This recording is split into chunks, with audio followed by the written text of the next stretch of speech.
Those sitting at the back, kindly come in front. Do not hesitate. We will reconvene very soon. Our session will resume very soon. Once again, we would like to invite everyone outside the hall. Please come inside and take your seats. Thank you.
Ladies and gentlemen, thank you so much. We hope you all have a great time enjoying your break.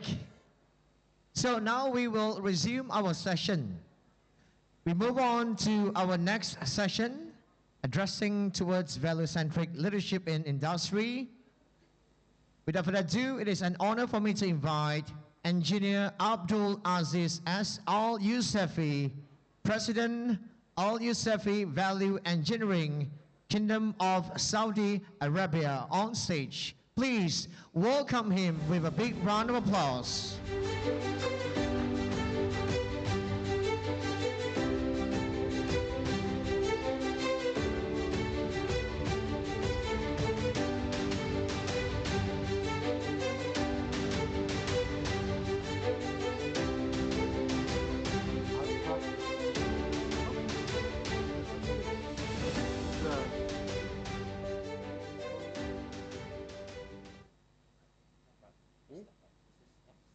This is forward, forward, back.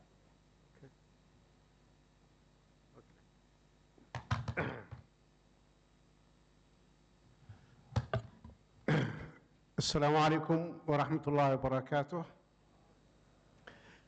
You know, Prophet Muhammad sallallahu alaihi wasallam says, إن الله يحب إذا عمل معكم عملا أن يتقنه, which means that God, like, you know, if you do work and you do it with the best quality. And that's what I'm going to talk about. I have a PowerPoint presentation which it take less than 30 minutes, but the subject that I'm going to talk about, it's much larger time than that. We do have a value engineering training session tomorrow. It's for 5 days. To summarize those 5 days and 30 minutes is going to be difficult, but I'll do my best. Now, this is the presentation. The one on the right is me now. The one on the left, I was here yesterday. So I just want to let you know that I was here yesterday. Okay, now a bit information about myself, that, you know, lots of things, but all I want you to know that, you know, that I am the president of SAVE International chapter, which is called the Gulf chapter, which include those 6 Arab countries, which is Saudi Arabia, Kuwait, Qatar, Bahrain, Emirates, and Oman. So I act as the president of that chapter. Okay, the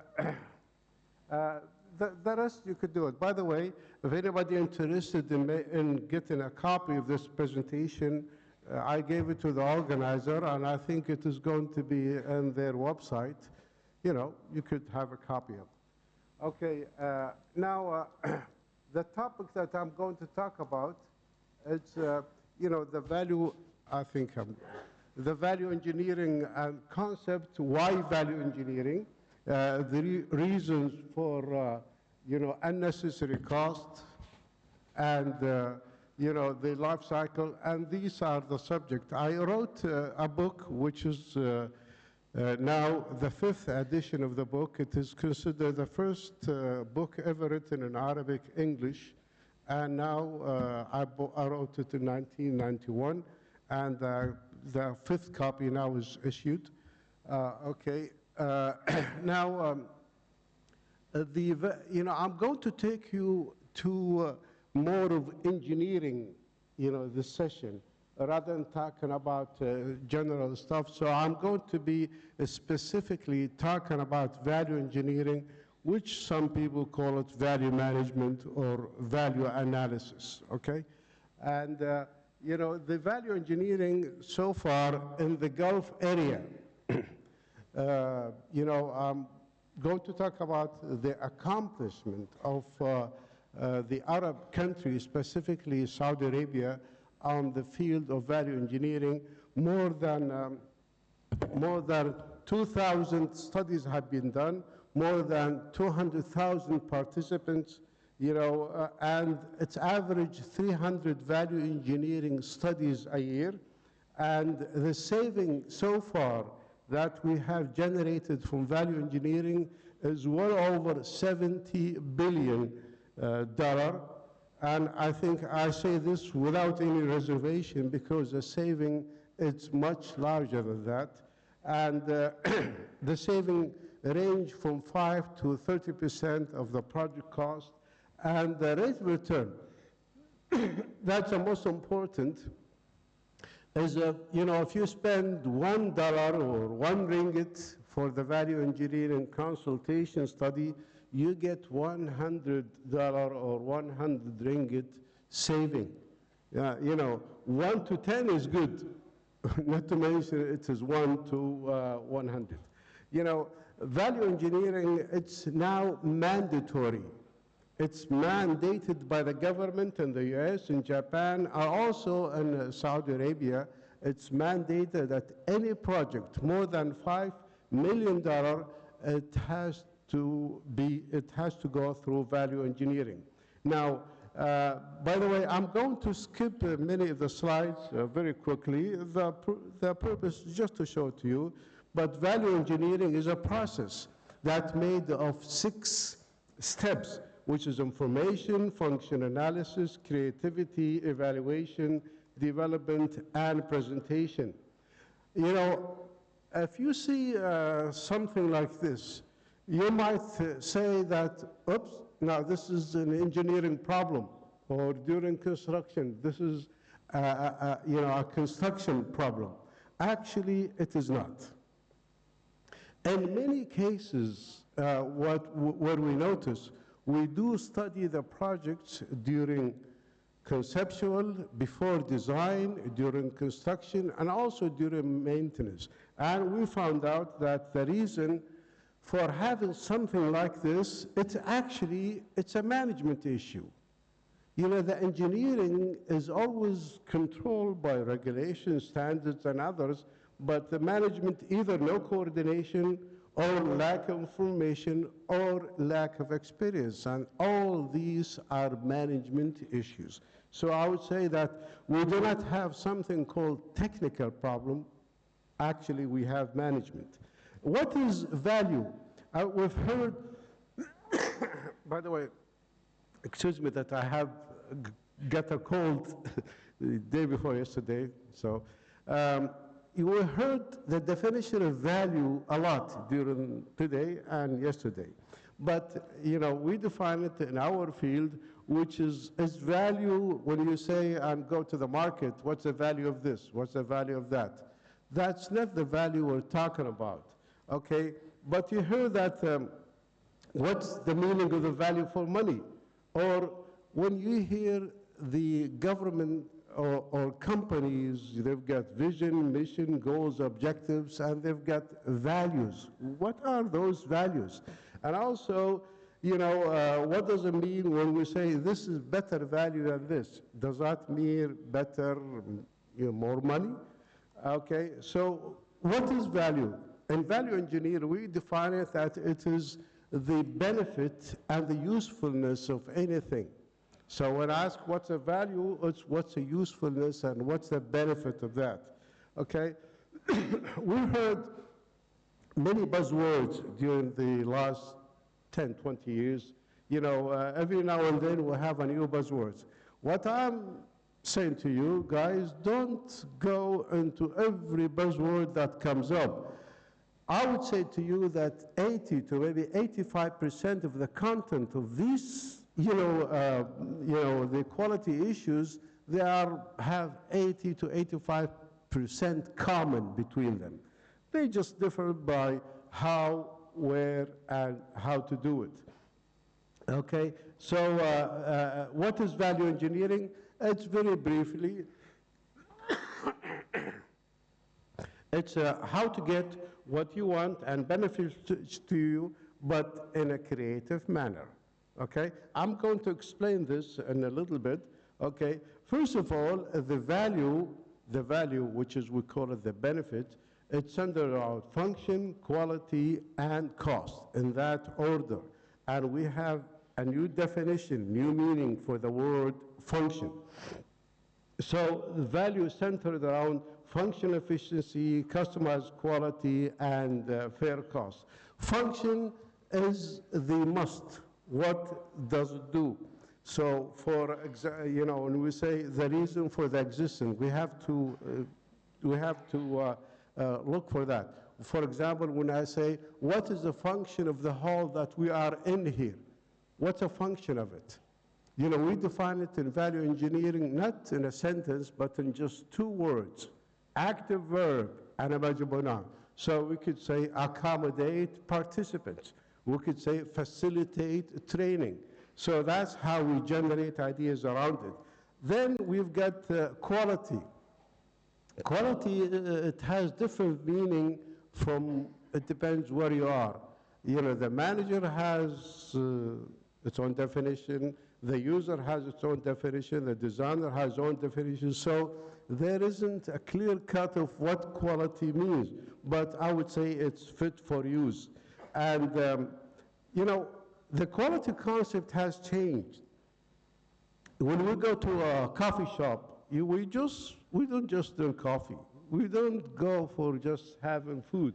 Actually, we look for service, experience, entertainment, relation. So the functions of many things, it has changed through the years. Now, this is, just to explain what value is, we've got function, and function just like a gate. If it is closed, if it doesn't do the function, forget about quality, cost, anything. And in the quality, you've got wide range of varieties. And the customer is that person who are trying to go through this path. Quality, what does it mean? Paper cup, definitely, it is very fragile. You only use it once, you throw it. But it is the best, usage in the water fountain. So although it is not tough, it is not durable, but it is the best quality in that particular situation. So in value engineering, normally people go from A, try to do functions, to do ideas, change it to B, but in value engineering, we go through function analysis and we get many solutions, either B, C, and D. And I'm going to give you an example. So in value engineering, first of all, we look at function, and then we balance quality with cost, okay? Or, if the quality sides get heavier, more, what happened to the cost? Most people think it is going to be more. Actually, it is going to be less. The more, if you have better quality, you will save a lot of money. The money is not the initial cost, it's the life cycle cost, which you are going to spend from the minute you thought about this project until the end of its life after 20, 25 years. So actually, you know, if quality improve, you save money. Okay, it's not going to add money. Okay, so you could say not just money, it's resources. So we look at for value, function, quality, and cost. You're going to see the slides repeated every now and then. And so value, you know, the definition of value, you know, rather than go for a general definition, we do have an equation. You know, they say if you cannot measure it, you cannot improve it. If you cannot measure it, you cannot manage it.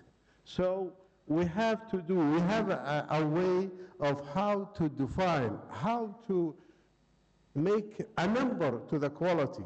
Little bit better, little bit less, doesn't go anymore. It has to be either 90, 90%, 95, 85. So we've got a way to do it. And I'm not going to talk about that in detail, but all I want you to say that we do have a way of how to measure quality, put number to the quality. As a value has 3 pillars, function, cost, and quality, but if you think about it, you'll think that function is the most important, then quality, then cost, okay? Value engineering is not just a way to save money, but it's actually to get the function, improve quality. So, you know, that's the equation of value engineering. So this, you know, pillars of value, actually it should be like this. You know, it is based on function, then we balance quality with cost. And I'm going to say, the question is, can we quantify the quality? Just like saying, can you quantify beauty? You know, everybody has his own definition of beauty, but actually, if you cannot measure it, you cannot manage it. So the answer here in value engineering is we should quantify quality. And we've got something called QBS, quality-based selection. And for example, we've got a flooring for a training room or a conference like this. What would be the options? Either ceramic, carpet, or marble. We have a technical way of doing it where it actually takes about 1 hour, maybe 1 hour and a half, but that's how do we put number to the quality. So for example, these are the quality issues. And then we'll have to get the cost, which is, you know, these are the costs. And the best value is what gives you the most quality points for every dollar, every ringgit, okay? So that's how we measure quality, okay? And so the V definitions, I try to avoid talking about definition because it is mostly general stuff, but I'm going to talk about, you know, in PMI, you know, the Project Management Institute, they have their own definition. But when we talk about cost in engineering project, we talk about life cycle costs. What we normally see is the tip of the iceberg. It is, you know, that 10 to 15% of cost, which is at the top. But what we don't see, the hidden costs are so many things that goes into the operation and maintenance. That's where the money is, okay? Okay, so that's how we do it. And that's the life cycle. For example, you know, this is a hospital that we have studied. You know, the cost is 365 million Saudi riyal. Do you know that those 365 million makes only 8% of what the client is going to pay through the lifetime? So if you save 100 million out of 365 million, all you've done is you've reduced the cost from 8 to 6%. That's all. What about the 92%? That is the most important. So we look at for the whole cost. So, and who affects cost? Who is the driver? Who influences cost? You think it's the owner who paid the money or the user? Unfortunately, it is not. The cost is determined first by the designer. And that's where we can save money and improve quality. This is, by the way, worldwide statistics, okay? And, all right, so, you know, who are the influencers of any decision when we talk about value engineering?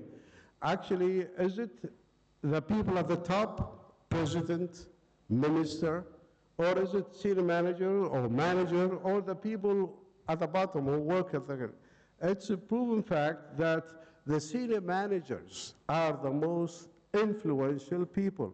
So when we go and try to get acceptance of the value engineering study that we do, we go to those senior managers. They are going to convince the people at the top. Those are decision takers, not makers. We are the decision makers. Okay, the value engineering is done in 3 stages. First of all, there is the pre-study, then the VE workshop, and the post-study. And the value engineering workshop, it goes through so many phases. First of all, information phase, function analysis, creativity, evaluation, development, and presentation. So on every phase, there is techniques and tools of how to do it. And so we look at for those 20% of the cost, or 20% of the component that makes 80% of the cost. Okay, we have something called quality model, where we try to measure the quality before going into the value engineering workshop and try to get the best, which is 10 out of 10, okay? And so that's how we do it. And then we concentrate on those 20% items. For example, I'll give you an example. Here is a project. Notice that the 4 colored issues, finishes, structure, mechanical, electrical, if you study those issues, which is, say, maybe 10%, 20% of the project components, it is enough not to go into details and talk about the whole issues. Why value engineering? We have, you know, those senior managers, I told you those are the decision maker. We ask them a question: where do you spend your time? Where do you spend your time? 8 hours a day, you know, 5, 6 days a week. You know, mostly they say on quality, trying to improve work. We followed them for 3 months. We applied it onto 120 senior managers in Saudi Arabia and Dubai and Tampa Bay, Florida. So we tried to get a mix of all international. We found out after we actually calculated what they thought it is almost 70% of them, it's actually only 5%. Most of the time is devoted to cost, and that is a problem. And we've asked also a survey for people, house items, office buildings. Are you satisfied with the facility that you have got? In many cases, the answer is no. And you know, it's becoming more worse. There's a lot of reasons for this. But lack of information, higher costs, and you know, there are so many reasons for poor quality. And one of the value engineering session, we counted more than, you know, 40 reasons for unnecessary costs, bad quality, you know, and all of these, if you just go and take a look at it now, read it, you'll find out that, yes, we ran into these issues in our project, okay? I'll give you an example. This is called King Salman Social Center in Riyadh, Saudi Arabia. I'll just give you an example. You know, we've got the the electricity, you see in the red, it's in the, cable. We say, why do you have it there? There are so many reasons why. But once we moved it into the middle,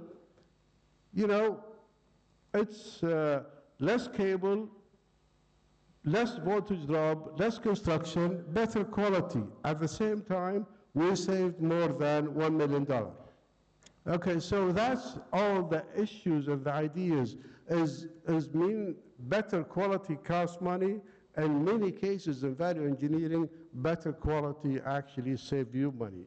And so function analysis, tomorrow we're going to start a value engineering session, 5 days, 1 full day is devoted to function analysis. So it's very hard to summarize it here, but we go for the function and try to get the better. Then we go into the creativity, and these are the tools that we use in value engineering to, before we do the study, the quality model, the function analysis diagram, and the cost. These are the diagnoses. When you go to a doctor and he diagnoses you, we try to diagnose the project before we find what the solution for this project. And we go to idea evaluation, and we've got a unique way of how to classify and evaluate ideas into the ABCD method, and then when to do value engineering. Most people think that, you do value engineering once you have a problem with money. And you say, oh, I thought this is going to be less than 100, but it actually, the bids came more than 100. That is the worst time to do value engineering. The best time is very simply do it early. If you say the implementation of an idea, the saving that you will get, and the acceptance level, it is all better during the early stages of design. So we do the study before design. Second study is before 30% of design, before you finalize the conceptual level, okay? And that's how we do it. And also we do the value engineering during operation and maintenance. This is, if you do the value engineering at later design stage, the implementation rate is going to be less. The earlier you do it, the better result that you will get, okay? And, this is tying your, we talk about the leadership and all that. And, we heard it today and yesterday. But in order for you to have a successful value engineering study, or actually any study, you call it engineering or management issue, is the leader, and then the information that you have beforehand, the team who are going to be with you, and the timing of the value engineering study. If you think about all these, they all have contribution to the success of the value engineering study. But in my opinion, 60 to maybe 80% of the success is having chosen the right leader. The rest is going to be controlled, set by the leader. And we could talk about that. But doing a good value engineering study, doing any study, whatever you call it, it is not enough. If you don't implement the proposal that you came up with, you are not going to be successful. These are the phases of the value engineering study. If you don't do the most important implementation, all your work is gone to waste. So we're talking about management and, and value engineering, management is too general stuff. But VE versus other, we say change is a key to progress. What's the difference between value engineering and design technical review? Very simply, I've got a table which I would like you to read and share, but in value engineering, we don't accept what is being done. but we challenge it. But we accept it, partially. Cost reduction, just like what the word says, reduce costs. And if you reduce costs, you may end up reducing quality. Visibility study, it is something that you do ahead of time. Value engineering, you do it once you have the initial design. So what is TVM?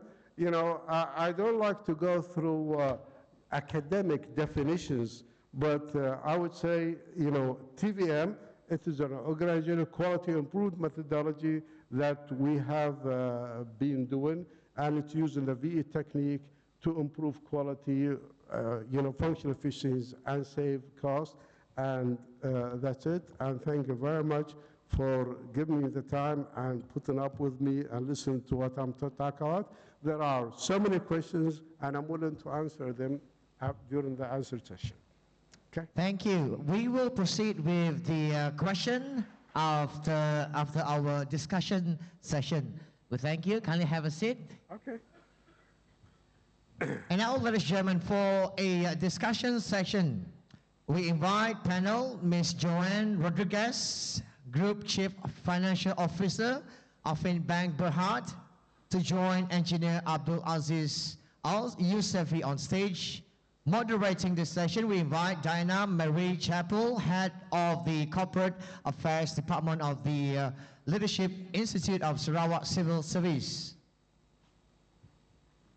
Thank you, Fred. Ladies and gentlemen, please give them a big round of applause. Good morning, Datuk, Datin, heads of departments, ladies and gentlemen. Welcome to this panel discussion. As you can see on the screen, the title is Towards a Value-Centric Leadership in Industry. Okay, so I will just very quickly, my name is Diana Marie. I am from the Leadership Institute of Sarawak Civil Service. I will very quickly introduce you to the two panelists that we have here today. Many of you they are well-known names in the industry. Ms. Joanne Rodrigues here is the Group Chief Financial Officer of Affin Bank Berhad, Malaysia. She was appointed as the Group Chief Financial Officer in June 2020. Her role as the Group Chief Financial Officer, she is responsible for formulating, directing, controlling the bank's overall financial plans and policies. She is the fellow chartered accountant of the Institute of Chartered Accountants in England and Wales, and is a member of the Malaysian Institute of Accountants. We'll talk to Joanne as we go along later. And Engineer Abdul Aziz, as you have heard him talk just now, he is the president of the Al-Yousefi Value Engineering Kingdom of Saudi Arabia. He spoke to you about, it's so common for us to hear about mechanical engineering, petroleum engineering, and today we heard about value engineering. So we'll listen a little bit more from him afterwards, yeah? He is a certified value specialist for CVS Life and the founder of First Value Engineering Office in the Arab world. Has over 30 years of experience in value engineering, quality management, life cycle costing, and project management. Previously, he was the Secretary General of the Saudi Council of Engineers, Vice President of the Arabian Gulf chapter of the Project Management Institute, and a member of key quality councils in Saudi Arabia. So I shall not talk too much, yeah? So we shall spend more time in getting a lot of your experience in the industry. Yeah? Firstly, can I begin with you, Joanne? Yeah? Can you tell us a little bit more about what are the key characteristics of value-centric leadership? Morning, Diana. Thank you for introducing, and morning to my fellow panelists. So talking about value-centric leadership, coming from a bank and the financial institution, a lot of times we think about profitability first. And traditionally, most businesses will always think about profit maximization. In the past, when you think about profit maximization, you won't think about what you do does to the environment, or to the social impact in your community. It's just about profit, profit, profit. But things have changed a lot lately. I mean, in the last few decades, we've seen, the effects of, the social impact of just going for profit. I mean, look at, decades ago, we had those sweatshops and the environmental damage that businesses do, to our surroundings. So, the call for a value-based business and a sustainable business becomes stronger and stronger. And that's very important. So you see behind me, I have actually just 2 slides, just to talk a little bit about how Affin views value-centric leadership. For us, it's very important that what we do and how we do our work in the community leaves a lasting and a good impact. We have 3 main pillars for Affin. This is what we call our transformation plan. We have big transformation plans in place, and we have these 3 pillars. One of them is unrivaled customer service. The other one is digital leadership. And the third one, and arguably the most important one that underlines the other 2, is this: responsible banking with impact. Because we believe at Affin, everyone, when they go out, when they meet with the customers, when we do whatever we do, whoever we touch and whoever we speak to, we must leave a positive impact. Yeah, and that's what drives it. So that message comes in from the top. It's one of our key pillars, and that's how, from our perspective, we feel that, it will add to, and we lead the people in Affin to think the same way. So some of the things, I have out here, for example, we do collaborations with other companies, like here in DHL, we have some green initiatives with them. So when they transfer our documents, we do it in a manner that is saving our carbon footprint. We have the Affin Clean Reverse Vending Machines. You can see it here. We have it all over at the moment in KL, where you can put in your plastic bottles to get returns and carbon credits for that. The other thing that a lot of companies find difficult, in implementing ESG or sustainable practices is because it's too expensive. If I am an SME and I'm starting out my business, the number 1 thing that's important for me is whether or not I can make money and whether I can sustain my own business. So it's very difficult for me to start thinking about, oh, I've got to put in, more money for sustainable practices. But in actual fact, when we start thinking long-term and we talk about sustainable business, you will find that if you invest in things that will give you long-term benefits, for example, solar panels, is very cost heavy at the start, and the payback might be 3 to 5 years. But after that, the benefits will come, and then you'll find that your cost of operating becomes lower and lower, and you become more competitive. So these are one of the things that Affin has done as well. 12 of the branches that we own, we put in solar panels. That's now starting to bring us money, and we realize, how important it is to have that upfront capex. So as an extension, through our own experience, we also then provide funding for our SMEs now who want to put solar panels on their factories or on their warehouses to realize that kind of benefit. So, that's another thing that we learn through our own, learnings. And another thing I wanted to share with you, because sometimes when you want to bring sustainable practices, it may not affect you as a company directly. It may be something for the wider environment. And if you see at the bottom left here, something that we also are very proud of is our sponsorship of what we call the Interceptor. I don't know if anyone has heard of Ocean Cleanup, but it's a company from Europe who has this boat. And what this boat does is clean up all the plastic. It dredges the plastic from the rivers and then takes it for recycling. It tries to stop plastic from going into the ocean. And, I don't know if you know this, but the Klang River is the 2nd most polluted river in the world. It is the 2nd most highest contributor of plastics into the ocean. So Affin currently is sponsoring The second interceptor, the first one is being sponsored by Coldplay. And this is also something that we feel that as a contributing business to the country, that we owe it to have some kind of a contribution back, even though it does not necessarily benefit us directly. So these are some of the things that we do, and we hope that the people within Affin realize and see what they're doing, the big things, the small things, and then from there, that kind of what they see and what they feel will resonate, and that is where you build that leadership, and the people will start to follow and do their own small thing in their own way, and then you build a fire that way.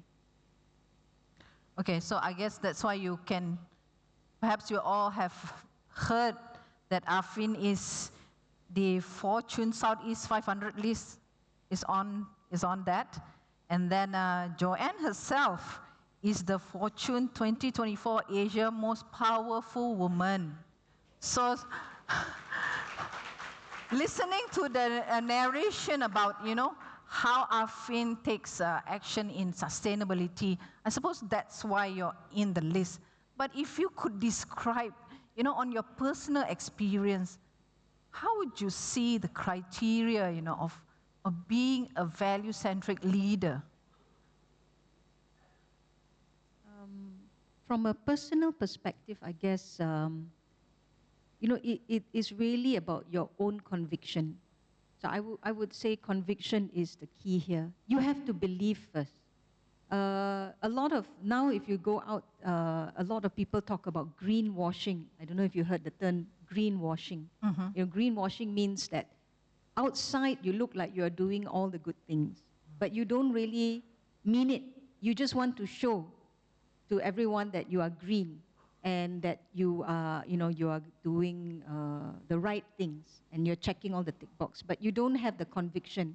And people can see that very easily. So from a personal perspective, if you don't really believe that you want to contribute to the environment, you want to build a sustainable business, you want to build a sustainable environment around you, people can see through very easily. So what I would suggest, the characteristics is really being honest. You have to be honest with yourself and honest with the people that you interact with. And sometimes you also have to be brave, because in the short term, what you do may not yield results.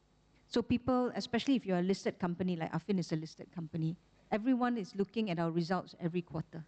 So what the short-term view would be, let's just maximize the profit every quarter so that we look good. But sometimes you want to invest in something that will be better for you in the long run, and you have to scale back. So you have to be brave to take that decision and to say, okay, it doesn't matter what other people think. I know what I'm doing today is going to build a business that will be future-proof for the next year and the next year. And the business will last beyond me. So if you ask me, I would say these two things. You have to have conviction and you have to be brave. Okay, so we shall tag two first line, yeah? What's the first one just now? Being honest. And then the other one is? Brave. Okay, so we'll see whether we could get back to that later on. Okay, so when you talk about Affin as a whole, right, how do you define when is it the role of training and development, and then when is it the right time to outsource? In the term of talent, Okay, training, and we always believe that the best people for us are the people we have now, that are with us now. Those are the best people that we have, so we invest in training. Everyone is trainable if they want to. So it is the person. If you want to be trained, we will train you. So we will always invest in training, and training is ongoing. Now, outsourcing happens when we don't have the skill in the company at the moment, and we need specialized skill to come in to teach us. So one example I can give you is right now, we're trying to quantify our carbon footprint and also the customers that we are giving financing to. We want to also learn how to calculate the carbon footprint of our customers who take the financing from us. We don't have that skill internally. So that one we have to outsource. So that's when outsourcing comes in. But whenever we outsource, it's very important for us to have internal people to learn. So that then they start training under the outsourced party. And as they learn, we lift the skill set of our own people. They will learn, and then they will start to teach down the line. Yeah, so that's how we balance between internal training and outsourcing. Okay. Aziz, if you don't mind, I'm going to ask you one question. So just now you talk about, value engineering. What's the importance of, the executive buy-in, and how do you shift the organizational narrative in ensuring that the executive buys in? Okay, thank you for this question. What you talk about is something, I cannot answer it in general terms, but, something that you just mentioned regarding the training, this is one thing. I worked in the past with GE in New York, and they published that for every $1 they spent on training the employees, they would receive $30 in saving on the project. So that's good. So in value engineering, in the Gulf area, especially in Saudi Arabia, we don't go and advertise for value engineering. Let's go ahead and do it. It's beneficial. It's good for you. No, it's mandated. It's mandated by the government, and they have to do it anyway. So for any project that is more than 20 million, say $5 million, it has to be value engineered. So if you count how many, they're going to be 500 to maybe 700 projects a year in just Saudi Arabia alone, but in other projects. Another project that also something I would like to add on regarding solar energy, we have recently studied a project which is Saudi Aramco headquarters in Dhahran, Saudi Arabia. We used solar power. How did we use it? Well, they've got 4,500 parking places. And rather than the shading, we put solar panels as the shading for all the car. And that contributed to almost 20% of the electricity consumption saving in that building, just from sun alone. And it's becoming a big issue, and it's a big deal, and Saudi Arabia uses the natural sources, solar, hydro, and all that. Okay. So a lot of talk about solar also just now, huh? Okay, Joanne, I want to know, I'm sure you face challenges, So a lot of us, I'm not sure about others, but I find Asian culture there's a little bit of being nostalgic. We want to worship the success of, the past. We've been doing this for years, It's been doing well. What fix the wheel when it's working and things like that? How do you, what do you call it? Just now, I read that you champion digital. You also mentioned just now how you moved from, the old ways to digitalization. But how did you manage those challenges, convincing people to move from what was successful in the past to what's better for the future? Okay, yeah, that's a good question. Yes, you're right. We started our transformation journey in Affin in 2020. So we've now coming to our 5th year. We have very big ambitions. When we started in 2020, there was a lot of that. If it's not broken, why fix it? Yeah, it thinks if it ain't broke, why fix it? That's what a lot of people like to say. But and I'm sure earlier on you also had a conversation about AI and digital and what's happening in the world today. If you cannot prepare yourself for the future will come before you know it, and everything will change, whether you like it or not. So when we go through the transformation, the idea was to make sure that Affin was a bank that will outlast and outlive all of us, all the management, all the people, and that it was ready to take on the future if it comes. So how do we get people on board is a lot of communication, constant communication. We had to talk to people at every level, and invariably we'll find out there are 3 types of people. One who just don't want to get on the bus. So we've had people who say, I know you have automated my process, but I still want to do the same thing. And that's all I know. So these are people who cannot change and don't want to change. So they're the most difficult. There's nothing we can do except to say, you know, you will have to find someplace new, which has the job that you want to work in. Then we have the people who say, okay, I'm interested to see what happens. It might be good, it might be bad, but I will come along for the ride. So, okay, so you come along.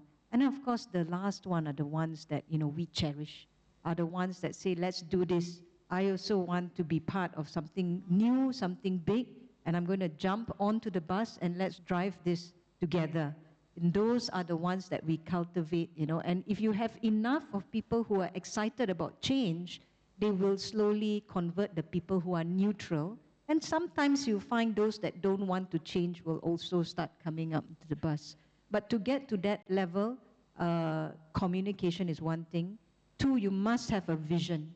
You must have an idea for everyone to look at and say, we want to be that. So like in Affin, our vision is to be, you know, the most innovative financial services company in Malaysia. So everyone, you know, innovative, you know, and we're talking about when it comes to customer service, when it comes to our digital, when it comes to our ESG, all that. So people come together with that vision, and then we keep communicating that vision, and hopefully then, you know, we will start. That's how we start people, and that's how we manage the last few years through our transformation plan.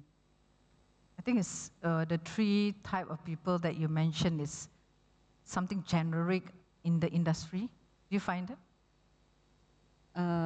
In the industry, I think, yeah, you will find. I think maybe, hopefully, less and less with our children, because our children are now growing up in a time of change. We have so many generations. When you talk about the boomer generation, you find that not a lot of things have changed over the years as they were working, you know, and then the Gen Xers as well, maybe a little bit of change here and there, but still in a slower pace. But once you start coming down to the millennials and the Gen Z, everything is changing. In the last 2 years, you know, you've got your Chat GPT, and you thought AI was so great.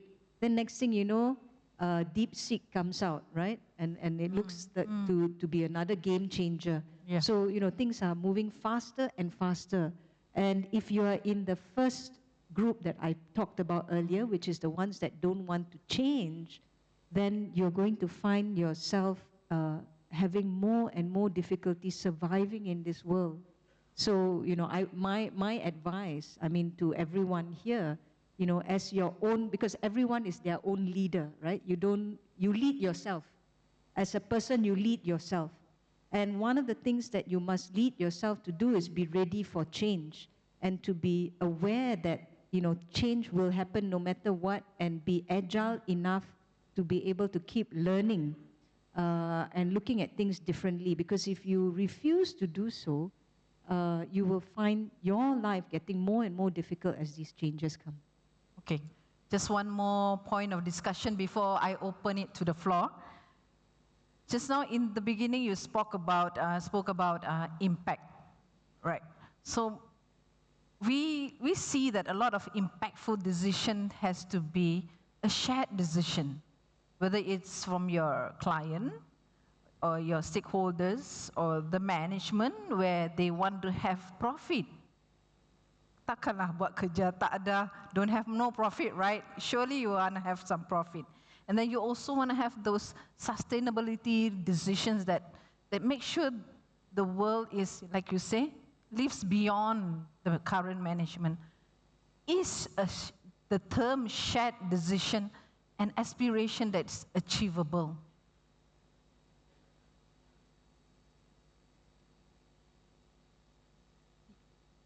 If you are asking whether there will always be consensus, the answer is no. You cannot get 100% agreement on every topic. I'm sure, you know, we all see that. But I think what is important, I guess it comes back down to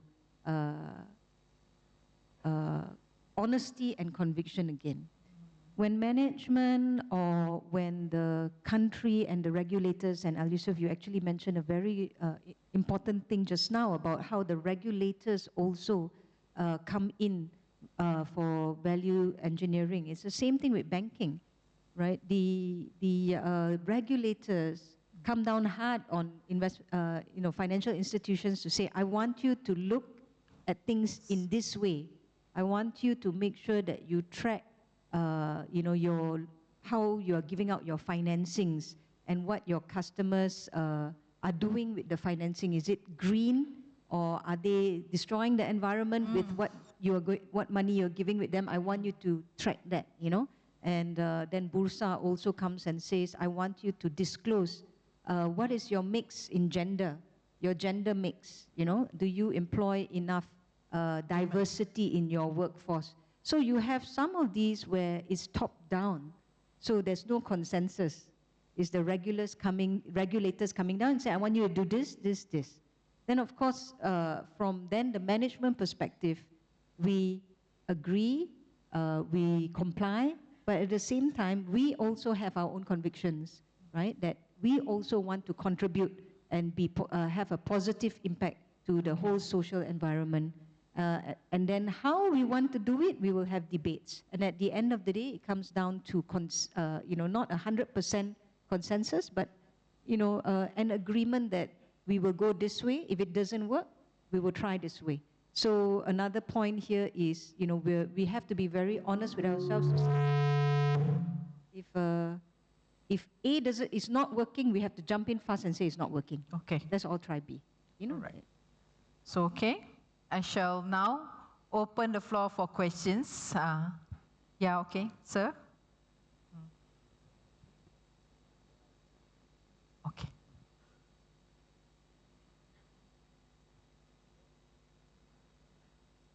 At the back, sir, sorry. After this, maybe your... Thank you for both the panelists.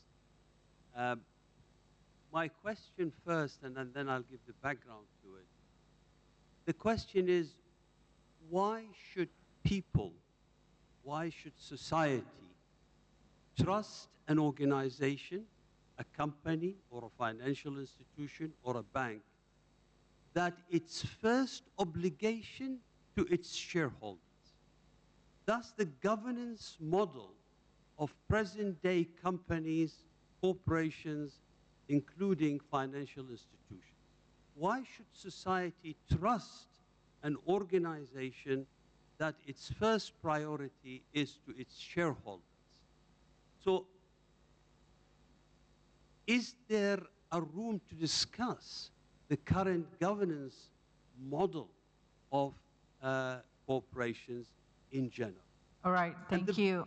The background to this is a book called Firm Commitment, arguing that companies is the source of our prosperity, is the source of our employment worldwide nowadays, but it is also and has proven to be the source of great human suffering. All right, so do you have a preference? Who do you want to answer your question? Any of the panelists. Okay.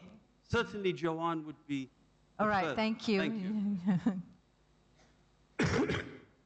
Okay, with the echo that we have here, I didn't get really truly the the question, but anyway, I would like to answer this, and I would like to reply for something that you also mentioned, which is a resistance to change. We found out that when we started value engineering in the Gulf area and Saudi Arabia, and also when we did the Saudi Vision 2030, we found out, based on a survey, that the number one obstacles for achieving what we need is people are going to resist change. So we made a lot of effort and a lot of exercises, a lot of training of how to motivate the people and trying to change that. So I hope that I may reply to your question a little bit, okay? But, as I said, a human element in all engineering projects plays a crucial part in our field. You want to add to that? Yeah, I actually really like that question. Meaningful question. And I also think about this sometimes. And a lot of times people think that sustainable practices and profitability is a zero-sum game. That means for you to be sustainable, you cannot be profitable, and vice versa. Okay. Yeah. So that I think comes because of the history, our tradition, and how companies used to only look after shareholders, and the shareholders only want profit and nothing else. But now, if you look at how things have changed, a lot of shareholders now, especially some of even those that are very big private equity companies, the big fund managers, they are looking for companies with sustainable practices. And this is also another point from the regulators as well. They come in and they force sustainable practices on the big corporations and the financial institutions. Because at the end of the day, financial institutions are actually enablers. I can tell you a story, just a little story. I know that gentleman wants to ask a question, so sekejap, just a while. For example, we have a situation in our bank. Few years ago, we wanted to give a financing to a particular borrower. And so we were just about to approve that when the chairman asked, have you gone to see whether he has, this borrower has good working conditions for his workers? And this in the past, no one would think about. So the relationship manager dutifully went to check. And sure enough, the working conditions, the living conditions could be better. So they had a conversation with the borrower, and the borrower agreed to make a better living arrangement, and we gave that as a condition, and we gave financing. Now, you talk about that maybe 20, 30 years ago, that question would never have come up, yeah? But now, because, more awareness, stakeholders are also interested, our employees are also interested, so we ask the question, and then the lives of the workers are improved, yeah? And that's how you make a social impact, and as a bank, that's one of the ways we come in to improve the social environment. Another point of, value-centric, I think that, like you said, the change that has happened in the needs of stakeholders and how they play their role. Yeah. Okay. All right. Next person. Next question. Assalamualaikum warahmatullahi wabarakatuh. Before I be imam, I used to work with the public company. Your name, sir? Muhammad Jalaluddin Salawusi, one of yours from Thailand. Oh. Yeah. I'm the imam and a lawyer and corporate sector. I used to work with one public company in the automotive industry. Okay. And that company is Malaysian, registered first public company in Thailand. The chairmanship is the Almarhum Dr. Surin Pisuwan, Okay. and I myself as the Secretary General of that company. The company name is Engr. Once our government launched the project on the one car for one families, mostly corporate sector, they're thinking about profit than the profit. But our company is, because of Malaysian, and they have the core value, how to contribute to the societies. As they mentioned in Al-Quran, وَمِمَّا رَزَقْنَاهُمْ يُنْفِقُونَ, we contribute of some of our risky to the others. In those days, the company get the profit and we contribute the card, 1.7 million ringgit to the country of Thailand, from the north to the south. So I would like to share this with this topic, that we should have such company that believe in make the profit and under the line of the profit. Thank you. He's just telling us, okay, sharing. Okay, all right. Thank you very much. Thank you. Anyone else? Yes, sir. We'll have two more questions after this one last question, and then we'll close. Yeah. Assalamualaikum warahmatullahi wabarakatuh. Very good afternoon. Thank you, moderator. Kif halukum, Engr Abdul Aziz. How are you, Joanne? Good, thank you. My name is Zairul. From where, sir? International Governance and Sustainability Center. We are based in KL, as well as we've got our operations in Oman. Okay, having been in the industry for quite a while and having had the opportunity to lead the third sector of the NGO, I think Joanne was mentioning 3 times about honesty, right? Engineer Aziz was mentioning about qualities conformance to requirement. I'm a strong believer of that as a mechanical engineer as well. But there's also, after the conformance to requirement, there's another part which we call proactive leadership at all levels. For something to happen, whether it be in the banking industry or in the project management, it has to be done by the human beings. And Joanne was right in mentioning that you are conversing and communicating and having that conviction, as well as Engineer Abdul Aziz. From what we learned from yesterday as well, leadership is about a journey, and the change management continues. Now my question here is, what are the thoughts and advice from both of you to make sure that this quwwah wal amana, or this value that we have, is being continuously inculcated in the human beings at all levels in your organization, so that this leadership would not just be an academic exercise, but is inculcated in yourself. A short example. We are very proud for our colleagues in Bintulu that was back in the late 90s. Because I don't want to mention the name of the place, but they've got this health, safety, and environment policy in place. What happened was that the HSC policy was there, right? And then it's being inculcated down to the middle management and so on. But the value was finally being inculcated into them in such a way that when these workers and this staff goes back home and they start to cut grasses, potong rumput kan, they will be wearing their face masks to show that safety, the value of safety is already in them.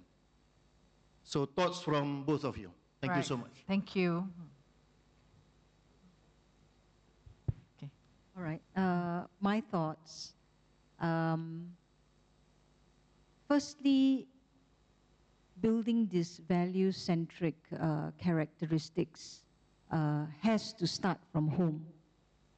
As you raise your children, that has to start there, and through the education system as well. So I'm going right back to the beginning, because by the time you start going to work, the level of influence that we have over the people who work with us, it comes late. And if they haven't had that grounding about how important the environment is and how important it is for you to contribute back to your social surrounding, it's very difficult for you to have that appreciation once you start coming out to work. So that's the first part. So my first advice, please make sure that you bring up your children with that mindset. Then at the office level, at a corporate level, how do we do it? I just echo what we mentioned earlier. It's really about inspiring people with a vision, a common vision that people can understand. You must understand the vision. It cannot be too far out yet. So for Malaysia here, we cannot do an Elon Musk and say, I want to go to Mars, right, when we're not ready. So it has to be a vision that people understand. So, and it has to be a consistent message. I just want to make one last point here about how bad leadership can also have the opposite effect very fast. Now, I'm sure all of you have been following President Trump's antics in the US. And more recently, he has signed an executive order saying that the US government doesn't need to think about, banning plastic straws. It's a small thing, it's a very small thing, because the US government has been going through a campaign trying to remove plastic straws and bring paper straws. So he has just signed an executive order to stop that. It's a small thing, but that kind of leadership has the complete opposite effect, because now people don't need to do it, they don't want to do it. And if you have been reading the papers, you'll also see a lot of companies have scaled back on diversity as well. All their policies on diversity and all that, they have scaled back. So just as good leadership is required for good social sustainable practices, bad leadership can also take it away very, very fast. So again, it comes back down to consistency. Okay, thank you. You want to say something? Before I make my presentation, I had, first of all, thanks you for your question. Before I make my presentation, I had an option of talking about value engineering, synergy with sustainability. But then I thought this is too broad subject to talk about. Now let me just say that the thing that how did we convince people on accepting our methodology, our work, our value, even value-centric issues, is by showing results. When we started about, say, maybe 30 years ago, people are skeptical. They don't want to do it. What is value? What is value? What does it mean? There was a big resistance. But then once we answered their questions, we got some people with us and they accepted us. Nowadays, people, rather than resisting it a long time ago, they are now requesting it. Requesting to do a value engineering by choice. And that is the ultimate success of doing that. All right, thank you very much. I think we have to stop now, otherwise we will extend to this evening. Thank you very much. It's been very good to hear from both of you. Thank you. Okay, so thank you to everyone for listening. I think that's all for this evening. See you again. Thank you. We thank you, our moderator and our panelists. Kindly remain on stage now. And we invite on stage Dr. Intan Rahmah, Haji Muhammad Tazuddin, Board of Directors, Institute of Management Sarawak, and Head of Training Department of Premier Sarawak to present a token of appreciation to our panelists and moderator.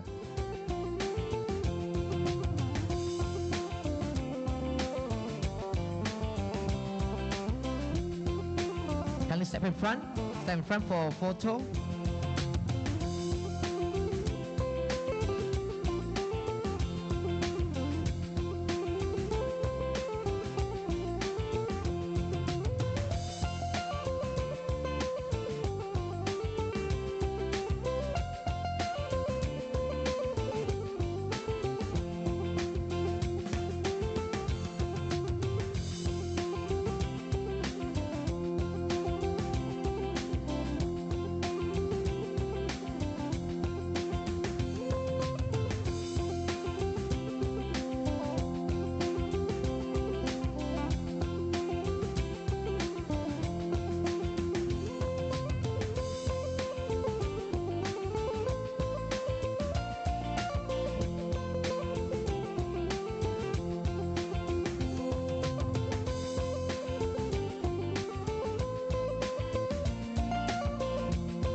And we have one group photo.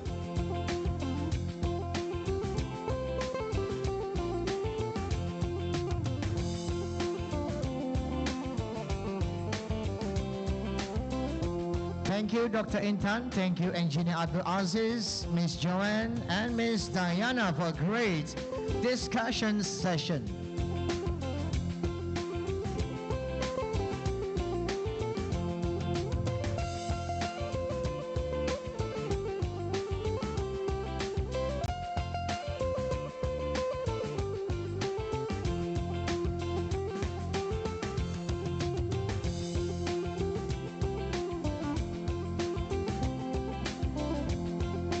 Now, ladies and gentlemen, moving on to our next section, addressing contemporary leadership, the way forward. It is an honor for me to invite Dr. Muhammad Fauzi bin Shafi'i, Trustee, Malaysian Research and Education Foundation, on stage.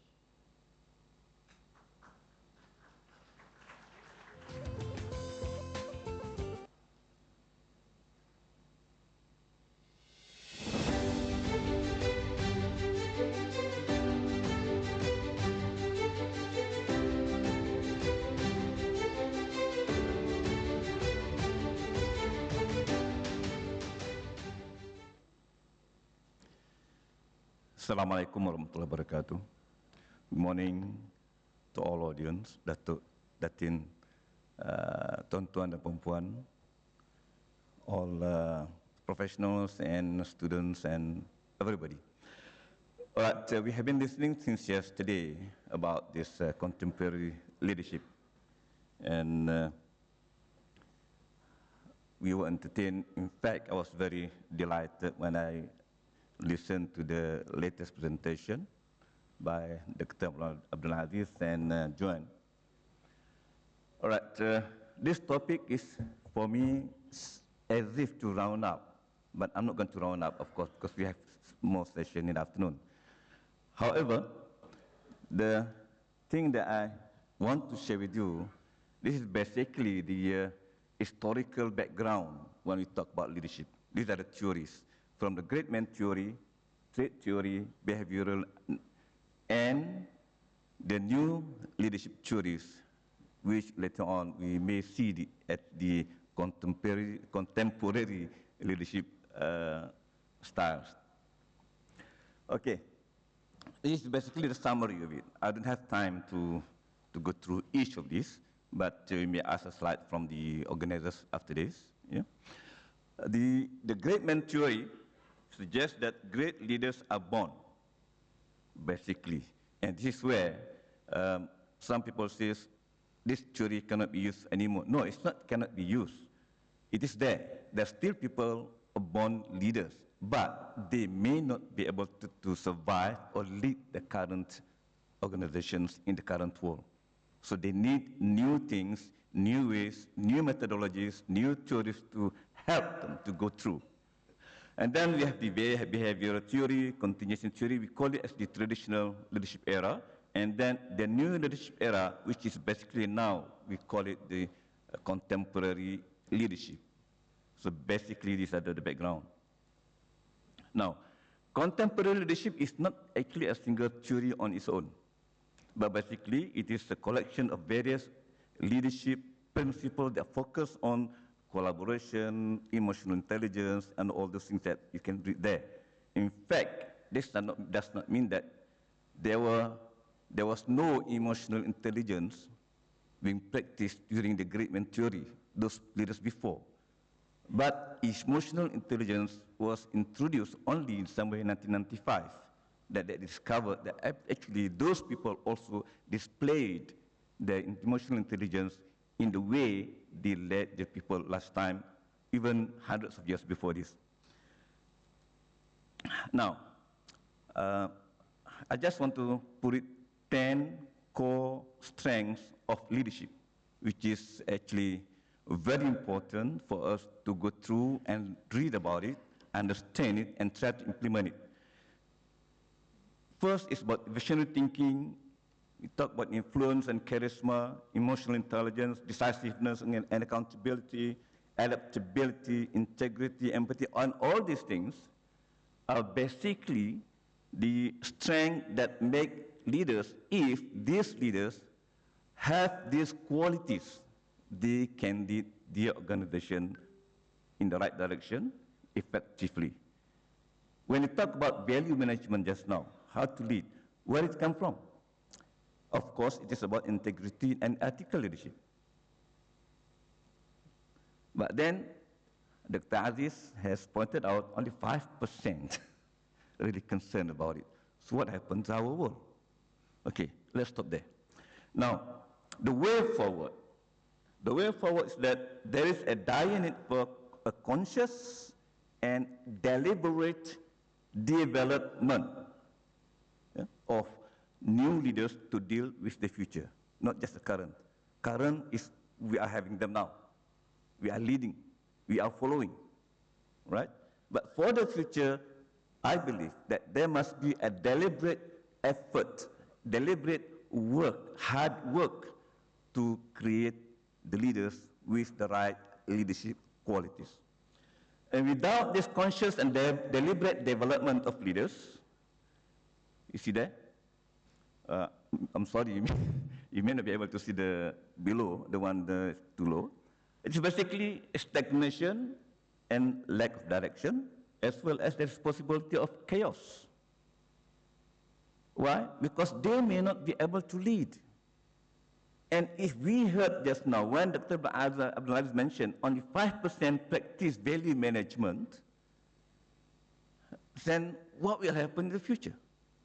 If they do not have the quality of ethics as well as integrity. Okay, now, when we talk about developing or deliberate work to create leaders, to build up leaders, so I am proposing this sort of framework, okay? And I put there, at the end, there, begin with the end in mind. The end is basically the future leaders that we want. And we focus on the values and the characteristics.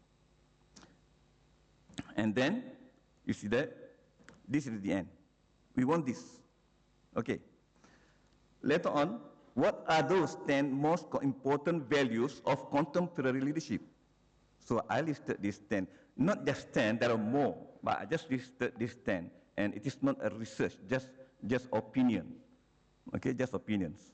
But whatever it is, you can see that integrity is number 1. Number 2 is empathy, and number 3 is vision. Now, if I want to compare with the leadership of Prophet Muhammad SAW, I can see there's no vision there. Does that mean the Prophet Muhammad was not visionary? No. Because when Allah said that, Allah taught Prophet Muhammad to say, "Qul hadhi sabili ana ومن اتبعني وسبحان الله وما أنا من المشركين قل هذه سبيلي أدعو إلى الله على بصيرة. Say, Muhammad, that I call unto Allah with clear vision. The vision is there. When you know what you are doing and to which direction you are leading people. More than that, I have only 20 minutes, I can explain to detail. Okay? So vision is there. But where do we see a visionary there in the first 10 most important values of Prophet Muhammad? Of course, vision is there, embedded in terms of establishing justice. So justice is the most important thing. In fact, we see the word, or we read the words of Rubai bin Amir when he was talking to Rustum, the leader of the Persian army. He was there to bring the justice to the people. If you do not oppress your people and you establish justice, I leave the country to you. Okay. Next. Now, future leaders' characteristic. To grapple with the rapidly changing environment, situations, with the technological advancement, and with the evolving social dynamics, the new generations, the boomers, baby boomers, then the Gen X, Gen Y, and now the Gen, they call it Gen Alpha, right? No, these are the description of the generation is basically because of these social dynamics. You cannot use great men theory as fathers and mothers, for example, to speak to your children who are screen attached. The screen generation always work on the screen, driving eyes on the screen. You see that? So you have to deal with these people. You have to lead these people. For example, when they come to interview, they work. First thing they ask, yesterday we heard, can we work from home? And sometimes when they are on the computer, the handset is by their side. Is that true? And students, when you are listening to lecturers, where were your handphones? All right, you know that very well. You don't have to say, yeah, we know. I was teaching, I know. All right, so to navigate the challenges and inspire future generations, there must be some evolution to the characteristic. What sort of characteristic that we want to build in the future generation of leaders? Now, I have listed 10 most important characteristics here. Okay? And our question is how to build these characteristics. They just cannot pop suddenly, yes, you are there. No. It has to be consciously chosen, deliberately trained. And train is not read. Training is not knowledge. Training is a skill.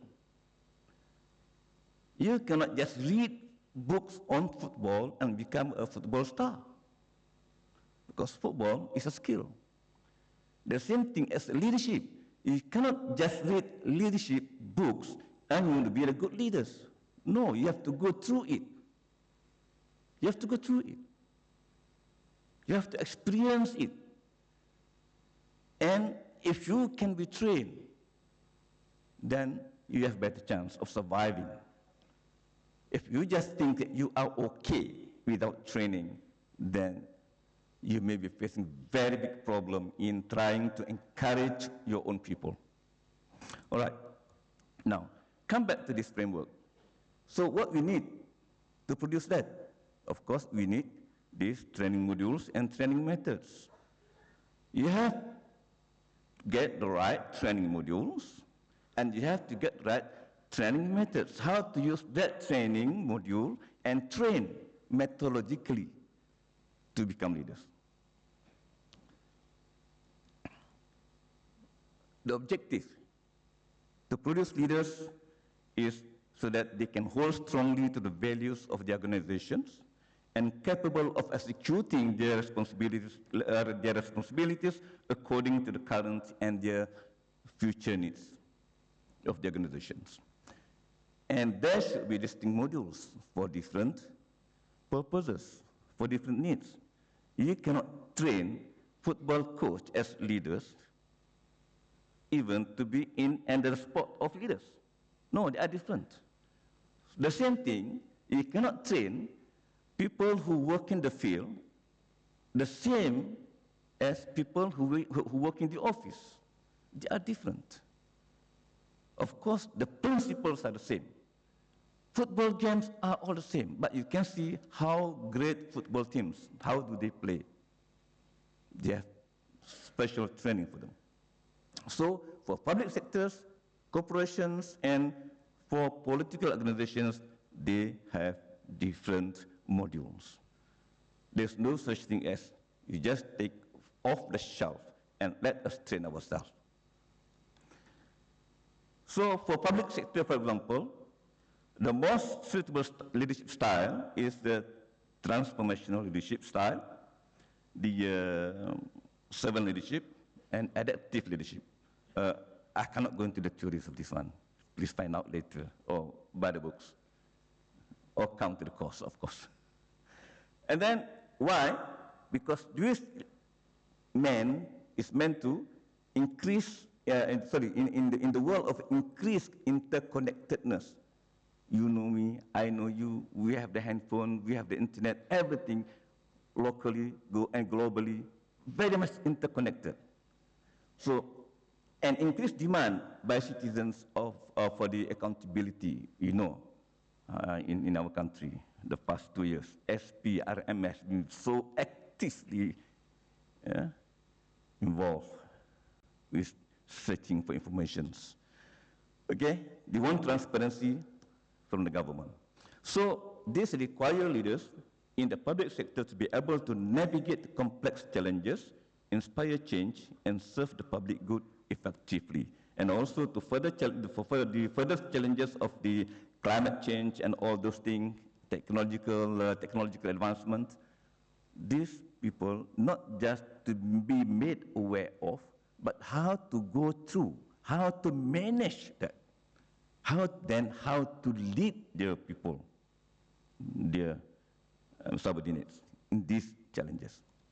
For corporate leadership, I believe the blend of transformational leadership plus servant leadership and collaborative leadership and also adaptive leadership. There was no, we hadn't mentioned about collaborative leadership for the public sector because they are basically, even among themselves, they compete. It's very difficult to make inter-department to collaborate because they have their own budget. I cannot use my budget for your department, right? But for collaboration in the public sector, they have companies to company. In fact, you can collaborate sometimes with your competitors. Sometimes. You look at the situation, okay? And also, this requires leaders to, who can inspire motivation, foster inclusivity, we mentioned many times in this conference, in this summit, sorry, and lead the organizations through the challenges and the opportunities. Remember, we don't talk about opportunities in public sector, but for corporate sector, they miss the opportunities, they miss their lunch and dinners. Okay.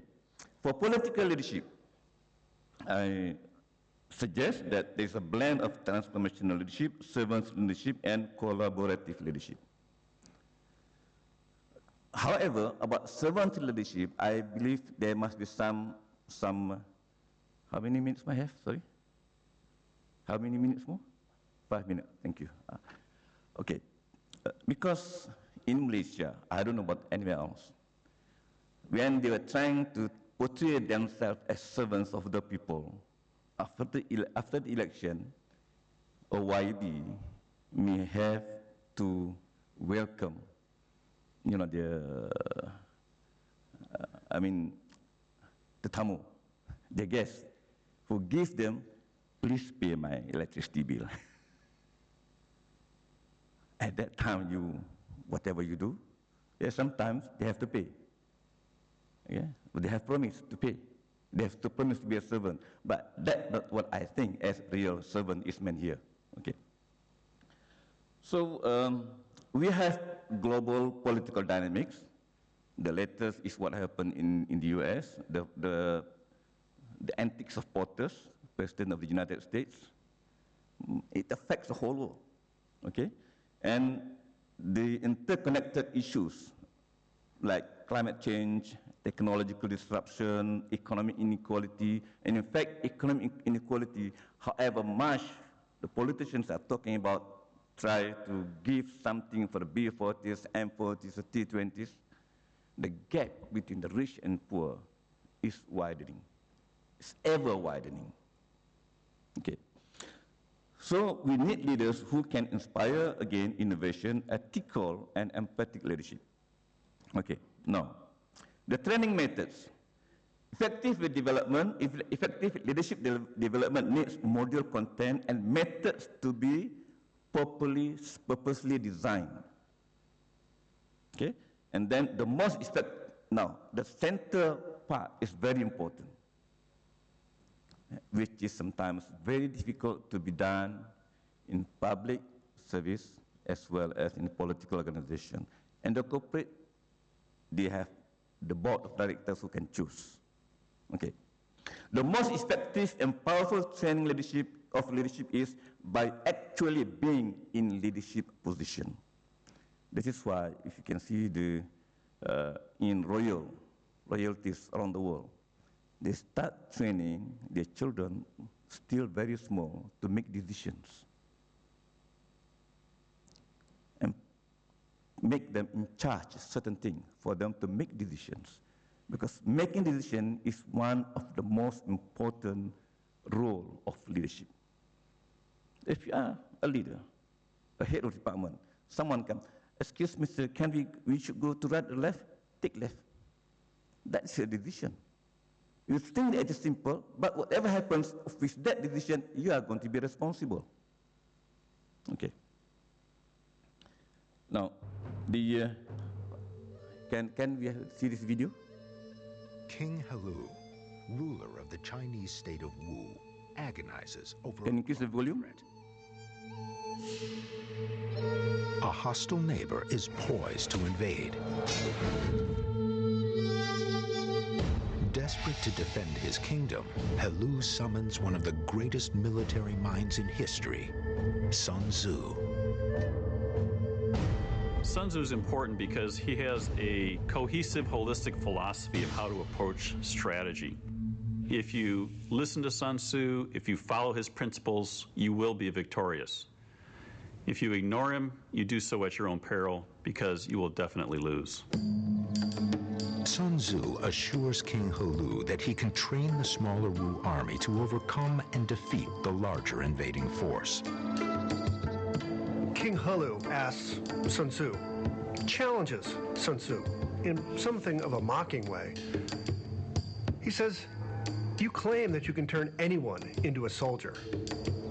Can you turn these palace women, these spoiled, soft concubines, into a fighting force? Sun Tzu answers, of course I can. He simply shows the women what the important maneuvers are. He chooses the two most senior of these concubines to serve as platoon leaders and charges them with making sure discipline is observed in their units. But when Sun Tzu orders the exercise to begin, the women simply laugh. Sun Tzu say, well, okay, maybe my instructions were not clear to you. Now, let me rephrase again my instructions to you. In simple language, he told the concubines, when the drums is sounded, you as concubines must assemble as soldiers with the spears, with the swords, and fall in line. Second time, what happens? They still giggle away. But Sun Tzu says, if the orders are unclear, it is the fault of the general that the troops do not obey. But if the orders are clear, and my orders have been clear, it's the fault of the subordinate officers that the orders are not obeyed. There is only one way Sun Tzu can convince the concubines that he is deadly serious.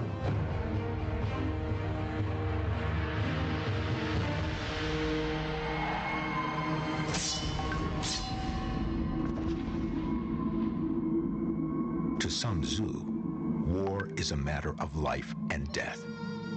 This is the key principle of his teachings. Okay. I'm not asking leaders to cut the necks of subordinates. But that shows the importance of decision making. And once you delegate, you do not disturb that delegation. And number 3 is basically about firmness in making decision. And then followership must be there. Okay. There are more. I got to stop there because we don't have much time. So to create leadership training that involves leadership experience, we have this to begin with. There are 9 things to go through. And then again, focus to begin with the end. Now, what I call as the elixir of future leadership.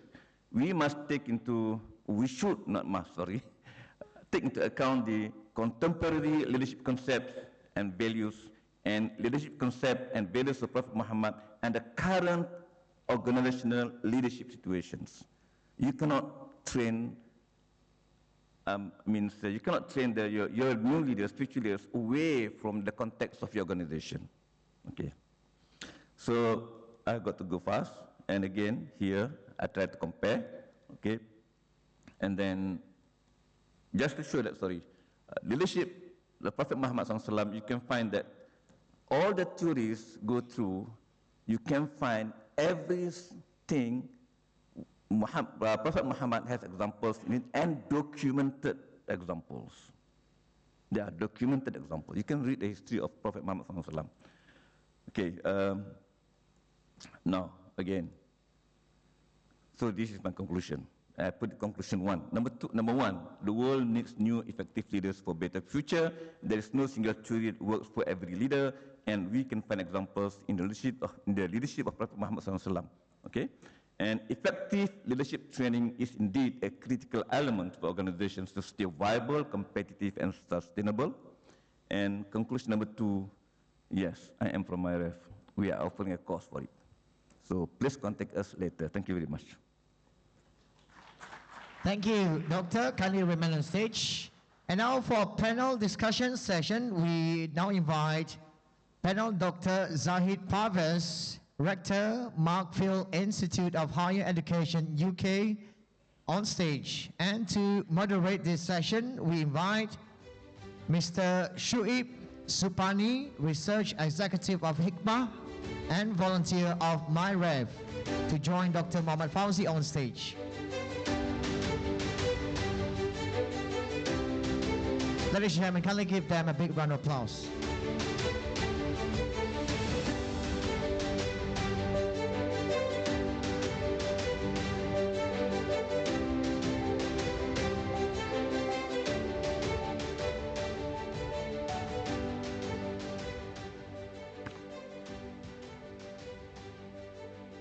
Bismillahirrahmanirrahim. Assalamualaikum warahmatullahi ta'ala wabarakatuh. And a very good afternoon to everyone, to the participants of our Contemporary Leadership International Summit. Qala rabbi shrah li sadri wa yassir li amri wa hlul 'uqdatam min lisani yafqahu qawli. My name is Joanne bin Supani, and I will be the moderator for this session, Contemporary Leadership, the Way Forward.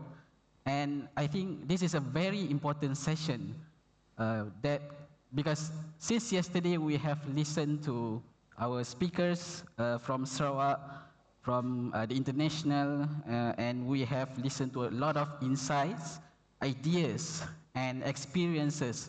So this is the time that we have to summarize everything. We have to make sure that we get the gist that we have to embody in ourselves with regards to contemporary leadership. So for this particular session, we have I have with me today on this stage, first of all, Dr. Zahid Parvez. He is the Rector of the Markfield Institute of Higher Education, UK. And Dr. Parvez is currently, he specialized in information management, leadership development, and also sustainable development. And Dr. Parvez has held leadership positions in several national charities and community organizations since 1985. So I believe there's a lot of years of experiences in leadership, and not also in the UK, but also in the international organizations. And his expertise and that particular training has also included sessions on strategic thinking, leadership skills, strategy and change management in the information age, and so many more. And we also have with us today Dr. Muhammad Fauzi Shafi'i, and you already know that he's from MyREF based on his conclusion just now. So he is the trustee of the Malaysian Research and Education Foundation, MyREF. With regards to his background, he has physics background and lectured in the University of Technology Mara, Malaysia. And then he refocused his education into business and management, and also in training for 25 years. So I think I'm only, that's basically a very long years, and I believe he has a lot to share with us today. And later he became a lecturer in the Faculty of Management and Multimedia University Berjaya. And one important thing that I would like to note here, Dr. Fauzi was also quite active in politics, and he provided trainings to party members and was a speech writer to the president of a political party. I do not want to enclose, for 4 years. So why I mentioned about this is that there's not only we will talk about in public sector, private sector, but also in terms of community development and community leadership, we will cover all those and summarize in this session, inshallah. So I would like to go to our first discussion, but for that I would like to call our attention to the launching montage and speech by the Yang Amat Berbahagia Datuk Patinggi yesterday. So the contemporary leadership will focus on 3 aspects. The first being strategic foresight, the second is trustworthiness, and also the third, inclusivity.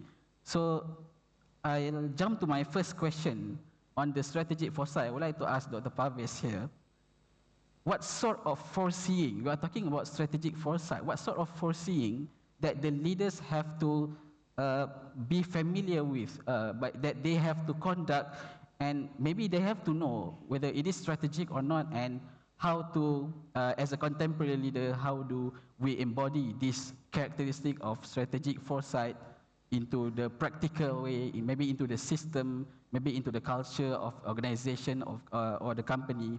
So how about that, your comment on that, Doctor? Okay, Bismillahirrahmanirrahim. I have experienced leadership of communities, community leadership, also business leadership, and education leadership. And in all of these areas, and I'm sure this is true for the public sector, private sector, for manufacturing, for banking, for the legal side, that we do see a great deficit in leadership, but that is caused by a lack of strategic thinking in the areas.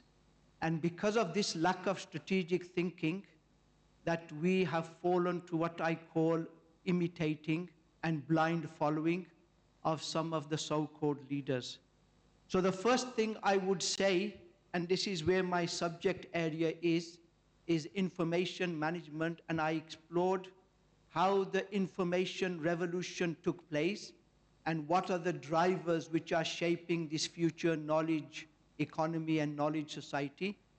First thing is that whichever area you are working in, whether it's education, whether it's the commercial, whether it's the legal side, manufacturing, or industry, that we need to keep a very close eye on what is shaping our sectors, our industry, the areas in which we are specializing in.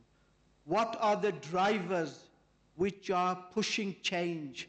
what are the technologies which are available to us in our sector, but how these technologies are impacting the way we work, how they are impacting our business models, the way they are impacting our strategy, and the way they are impacting the way we work. We're moving into a 24/7 society.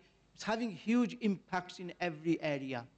So the first thing is, whichever area you are working in, is to monitor the trends very closely. You need a deep insight into the trends and the drivers which are pushing these trends, the political drivers. How will the policies impact your area? How will the new technologies impact your area? How new laws will impact your area? How the new political parties, their policies will impact your area? So this analysis becomes very important at the practical level. Second thing is not only the trends, but what will be the implications of these trends in the way you work now and in the way you will be working in the next 5 years, 10 years, and so on. The third thing I would like to advise in this strategic foresight is that whenever I come to the East, I'm sorry to say this, in Pakistan, India, Bangladesh, Middle East, Malaysia, I see a lot of blind imitation. Our education blindly imitated, our legal system, we still have not changed much from the period of colonization, our political system, our legal system. Now this blind following, trying to access ready-made solutions, we need to understand that if they work in the West, they may not work in our context. So blindly accepting the solutions without our own thinking, we will maybe cause more stagnation and more problems than solve our problems. I just give you a simple, like a case study, an example. In 1987, I was working at GEC Telecommunication. I was a software engineer there, and we heard that the senior managers of our company were sent to Japan to learn from Japanese management, because the West was interested in Japanese management, because there they felt that the morale of the workers is high and Japan is leading in innovation and many other things. At the same time, Japan was interested to learn from the West. So the Japanese intellectuals, academics, management, they were learning from the West. So what happened at GEC Telecommunication, that soon as the managers came back from Japan after a couple of weeks, they kicked out all the senior managers from their offices.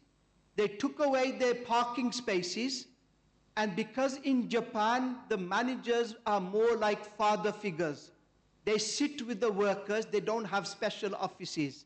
And they don't have any special car parking spaces and so on. The managers did not like this idea here in the West. So anyway, fast forward 15 years later, when academics started to understand this imitation, and they came up with powerful ideas that how imitation can cause you problems, they said first is the culture in Japan is a collectivist culture, and the culture in the West is an individualistic culture. And the strategies have to be culturally relevant. Second thing is we copied, we imitated their practices, but we did not try to understand the principles which underpin those practices. And because of that, it did not work in the West. So they had to go deeper, understand the principles, and then apply the principles which are culturally relevant to their context. So blindly imitating practices, just adopting technology without seeing how best can you implement it within your culture and your context, the imitation will fail. So strategic thinking, strategic insight, strategic foresight requires not only to see the trends in your area, but also to be original, to learn from wherever you can. But the idea is, how do you implement and shape those solutions, and that learning to your context is what is vital. So this is important when we go back and we implement some of the ideas. I'll give you another example. McDonald's, you've all heard of McDonald's. The way they advertise in China, they don't advertise in the same way in America. For example, in America, they show a professional man with a suit and tie, carrying a briefcase and a burger in the other hand. Whereas in China, they show a family sitting together, eating burgers. Why? China is a collectivist culture, and in America it's a professional individualistic culture. It's not that one culture is better than the other culture, no. It's that cultural differences are there, and we need to implement solutions which are within our culture and our context. So this is very important. Rather than imitating strategies, solutions, ready-made ideas from the West, we need to be original to see how we are going to implement them. Also, we need to understand that the tools which were developed in the 60s and the 70s and the early 80s for strategic thinking were developed for a stable world.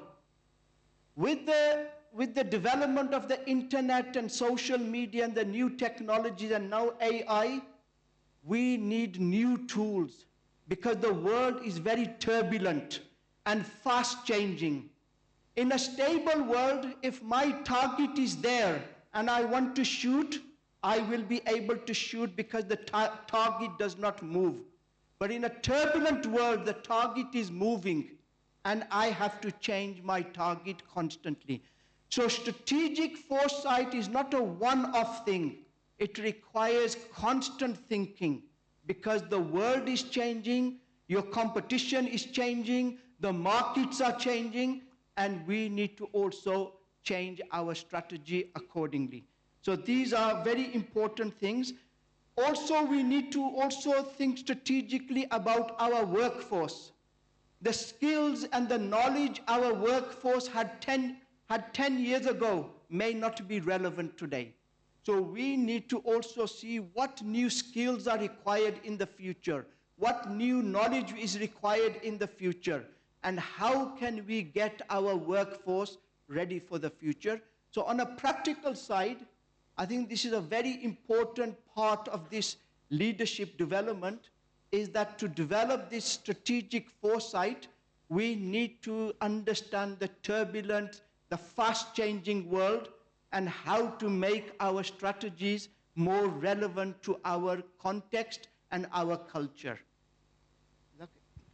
Okay, thank you, Dr. Parvez, for the sharing. I think there are these three very major things which we shouldn't blindly imitate, because if we imitate, it's no longer strategic.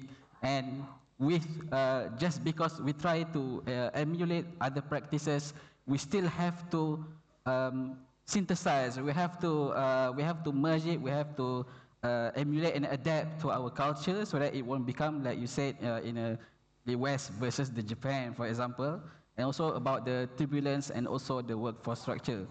Now, Dr. Fauzi, with regard to the strategic foresight as well, are there any challenges? What are the other challenges that all of us here might face when we try to practice, or we try to equip ourselves with this strategic foresight? Well, thank you. Dr. Zahid Parvez just mentioned to us that our target is now not just moving, but moving very quickly and sometimes haphazardly, such that we very, very unpredictable. So in this situation, how can we predict our future? So what are we talking about strategic foresight when we cannot predict?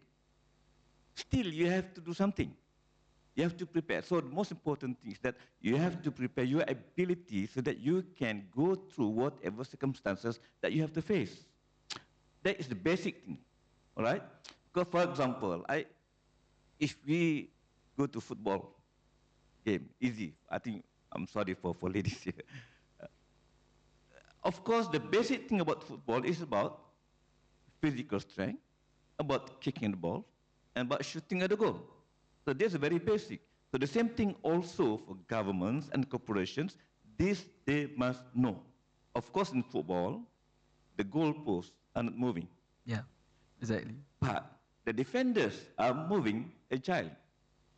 So in this case, we have to understand how the opponents, the defenders of the opponents, are moving, and the style they are defending. We have to know that.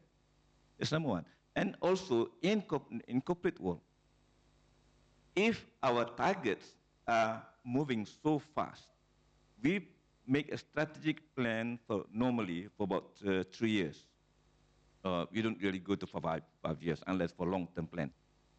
So that 3 years, within that 3 years, sometimes that things change. For example, for the past few weeks, a lot of policy changes in the US have affected the world. So how are we going to change our policy accordingly and react to such a policy change? Sometimes very unexpected changes. Something simple about straw, plastic straw. That will affect industries as well as policies in other countries. Example. So what we have to do now, as I said earlier, prepare the very basic. We go back to the basic. The ethical, the ethics, how to think, and all those basic things that we are talking about, the capability and the capacity for leaders to operate themselves to face the challenges. Thank you, Dr. Fauzi. So you mentioned about going back to the basic, right? So I believe all of us since yesterday, we have listened about the importance of values-based leadership, about the ethics, and I think just now in the industry, we have also listened about sustainability practices and so on. But I believe all of us here have understand the importance of awareness. I think awareness and also the values, but is that enough to ensure that the trustworthiness when it comes to contemporary leadership are enough to ensure the change in the system and also in leadership, Dr. Parvez?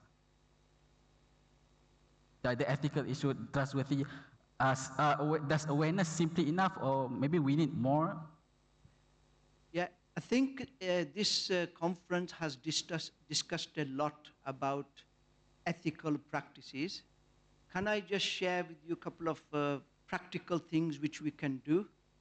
First is, if you look at the Prophet Sallallahu Alaihi Wasallam, his followers were not called followers. They were called Sahaba, his companions.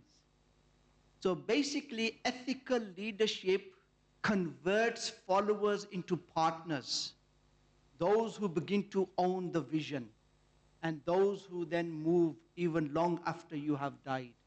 So the ethical practices are so important, and the integrity of the leader, it has an impact and is good for business. The more the leaders realize that ethical practices is good for business, the more they will become more ethical. So how do we, this morning, our speaker, Dr. Joel Hayward, was mentioning there could be good people as good leaders. There could be bad people as good leaders.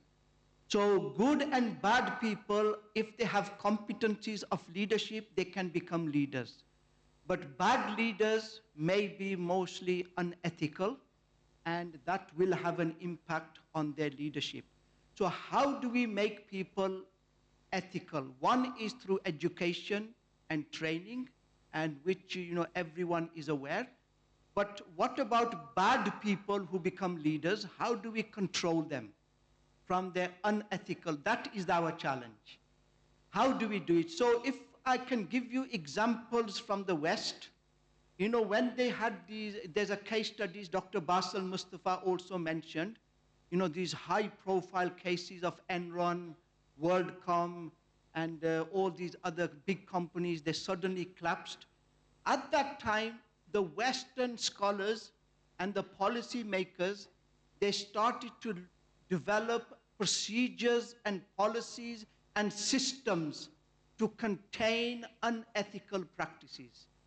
And for example, when they did the case studies, they realized that there was deep financial fraud and mismanagement. There were weak regulatory oversight, and they were not accountable to anyone. Even the auditors, they conspired, they collaborated in this fraud and so on. And there were very poor internal controls and systems. So I am from education, and we are regulated by the government. Now the rule is nobody in the institution, no matter how senior they are, can make decisions on their own independently. They want evidence from us, where was this decision made, especially about your strategy and so on. It has to be recorded through committees. So the Western world, they tried to look at this issue because corruption was very deep. So in order to control unethical practices, they introduced so many different mechanisms and structures which organizations have to comply with. However, keep this in mind, if a human wants to do something corrupt, then they will bypass. But these systems do help to a certain extent.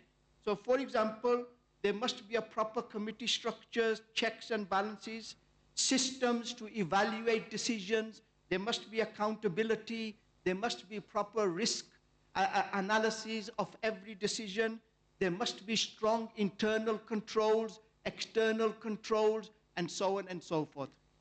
From the education field, I was again surprised when I came to India, Pakistan, Malaysia, even Malaysia, that a lecturer, when he or she marks the student's work, that mark is final, not in the West.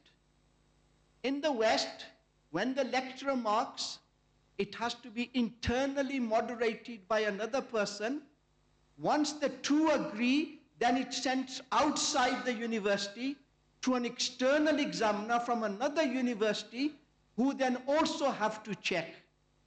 And this way the students get confidence that their future is not in the hands of a lecturer. In Pakistan, there's a lot of bribery given by students to the lecturers because of this issue. So when you put in these checks and balances, we are able to contain unethical practices. So to contain it, education will help, preaching will help, but we need to put in these systems, checks and balances, without which it will be very difficult. As materialism is deeply rooted now, it's affecting Muslims, non-Muslims, everyone. Once you have power, you have wealth, you feel you can do anything, and there are no controls, then very few people will be pious, very few people will be ethical. So that we need to contain these through structures and systems and policies. Yeah, thank you, Dr. Farvez. So it's not awareness alone isn't enough. Preaching alone isn't enough. We have to convert it, materialize it into systems, regulation, and so on. And also, if I might say, it is not enough to have good leaders or good values leaders, but also a good system that will regulate and help the leaders, these good leaders, to ensure that the world is being ruled by the good systems as well. So with regard to these values, I believe that the Fauzi have showed us a lot of traits of good values, I would say universal values. Maybe Dr. Fauzi would like to elaborate more about turning these values, universal values into the systems itself. Dr. Fauzi. Thank you. We had a question earlier about Mr. Zairul, if I'm not mistaken, on he mentioned about kuwah and amanah. Kuwah and amanah. Kuwah basically about ability or capacity to do things, and amanah is basically about trustworthiness. And of course, the list that I showed earlier, a lot of them was about capacity, about kuwah. And we just mentioned about, or I just mentioned about ethical leadership in terms of amanah. I think not much on that. Well, we can train in terms of ability and capacity, but very difficult to train in terms of amanah. Amanah or trustworthiness, we can imbue in them in terms of awareness, realization, and try to make they believe that what they are doing is right or wrong, and make them believe that if they do wrong, they will have bad repercussions later. If we fail to instill in that belief in those leaders, then we fail to create the right brand of, or right blend of leadership. Okay, so this is where how good you are talking about capability, capable leaders, able leaders, but if they are good leaders in terms of capacity and capability, but they don't have the quality of trustworthiness, then they be a very good corrupt leader. You know what I mean? They corrupt, but we do not know how much they corrupt, because they are so able to do such things. An example, right? We can sometimes only discover too late when everything has gone, or he has left the position. So, in the training modules, we have to find out how to instill that awareness and make them build that one. Right? Just like it's very difficult for us to instill taqwa. No, we can't. It's they themselves, their own realization. And that's why that part of things is where the system actually cannot help them. System can control, contribute in terms of their abilities. But sometimes they are steps ahead of the system in terms of going through how to beat the system and be untrustworthy. That's the situation. So that one I have no solution. But except the training for realization. Okay, thank you, Dr. Fauzi, for that. Now let's move on to the last part, which is inclusivity. I'll go back to Dr. Parvez on this. So you mentioned just now about the Prophet Muhammad changed followership into partnership, something like that, right? So would you say that shows the importance or the practical side of inclusivity, and how can we materialize that in today's leadership in this global world today? Yes. Yeah, inclusivity. Can I say, I used to teach one module which was on cross-cultural management. And, it's well documented, it's strongly in literature, how people from different cultures, they see problems and they develop solutions in different ways. Men and women also have different perspectives on issues, the way they look at problems and so on. So the literature's conclusion is the more diverse teams are, the more richer the decision making is. It leads to increased innovation, better decision making, better problem solving, and better solutions arise from diversity. So any organization, a leader who is able to use the differences between people, that organization will flourish, will develop, will maximize the talents and the abilities of different people, of their human resources. But if you cut out people and only use people from certain perspectives, then you will stifle innovation and creative thinking and so on. So, there's a lot of literature written.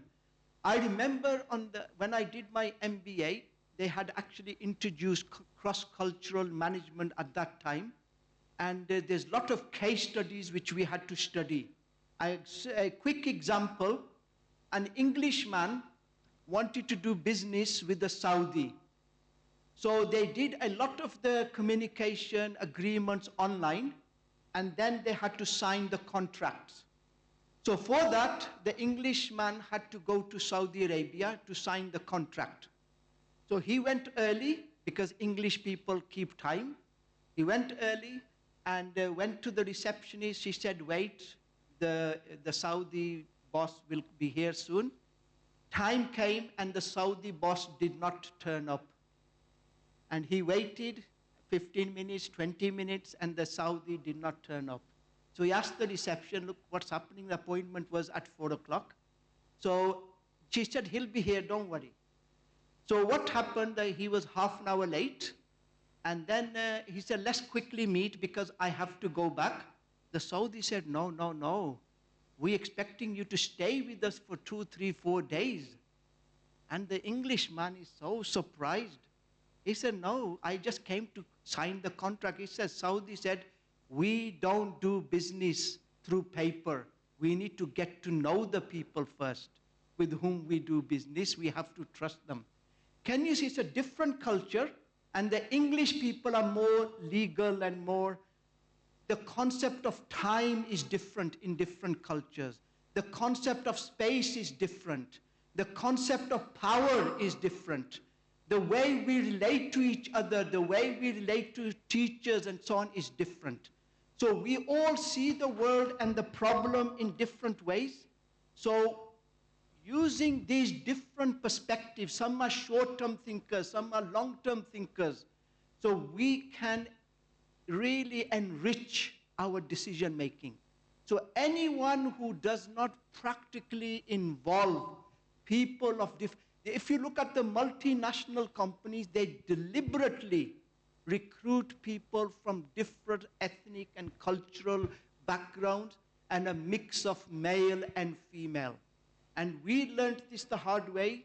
Like I give you an example of a community leadership. We were organizing a summer camp for about 4,000 people. The first year we organized, there were no women on the organizing committee. And the camp was a chaos because we never thought about the children, about crash, about so many things. So the year after, we put women on the committee, and a lot of these things, came to the agenda. And so what I'm trying to say is inclusivity is so important. Look at the Prophet ﷺ. He made the black and the white stand shoulder to shoulder 5 times a day. Salman Farsi from Persia, he brought in military ideas.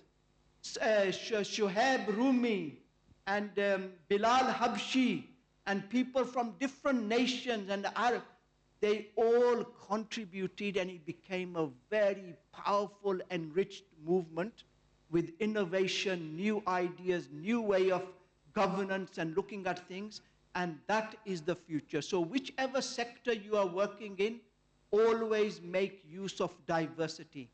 How they've done in the West, address this issue in the West is that for public organizations, by law, they've made it compulsory to prove that you are recruiting people from different ethnic backgrounds to show that diversity. And there is a balance between male and female, black and white, and people of other minorities. Second thing is they've divided power. So power is not concentrated in one person, but in different committees, so that also brings in. So the marketing manager is always in conflict with the production manager. Why? Because the marketing manager sees the markets and the outside world, and the production manager has an internal view of what we can do. So if they don't come together, they will not be able to produce the right products and give the right services in the right amount, in the right way.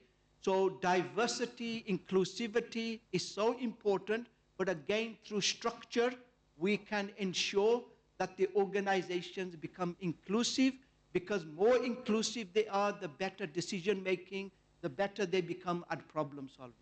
Thank you, Dr. Pabes, on that. So you mentioned about we have to make use of diversity, and basically inclusivity require us to breach outside of our bubble of complacency so that we will get to have more richer opinions, more diverse perspective, and better ways and ideas to, so that we will become better leaders and make better decisions.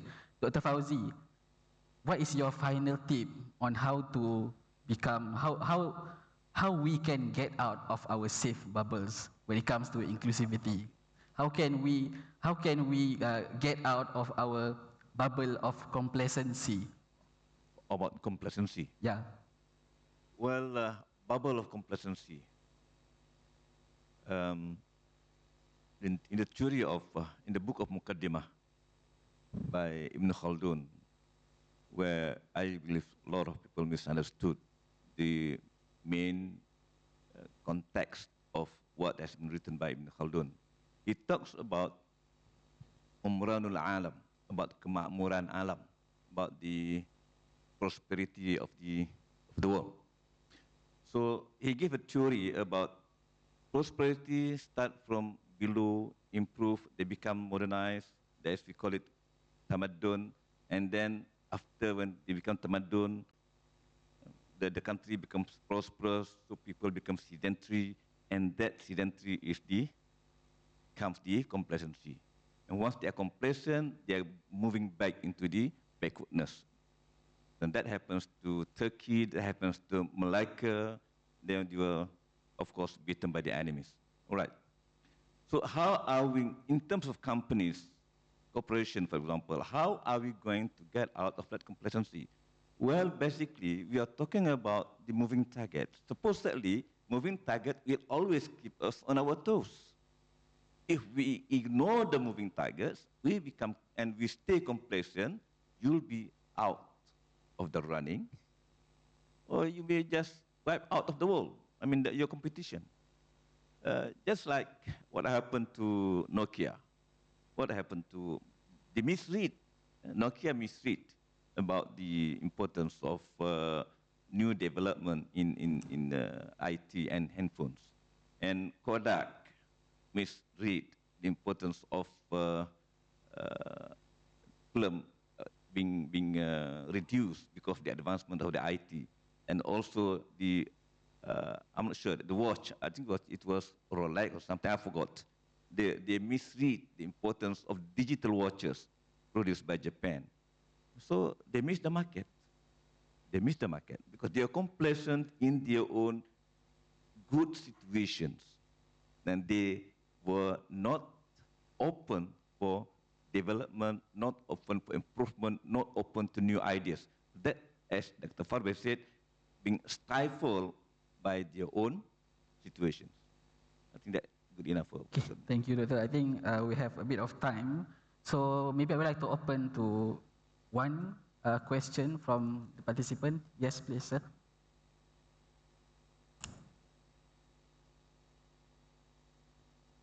Thank you. Assalamualaikum.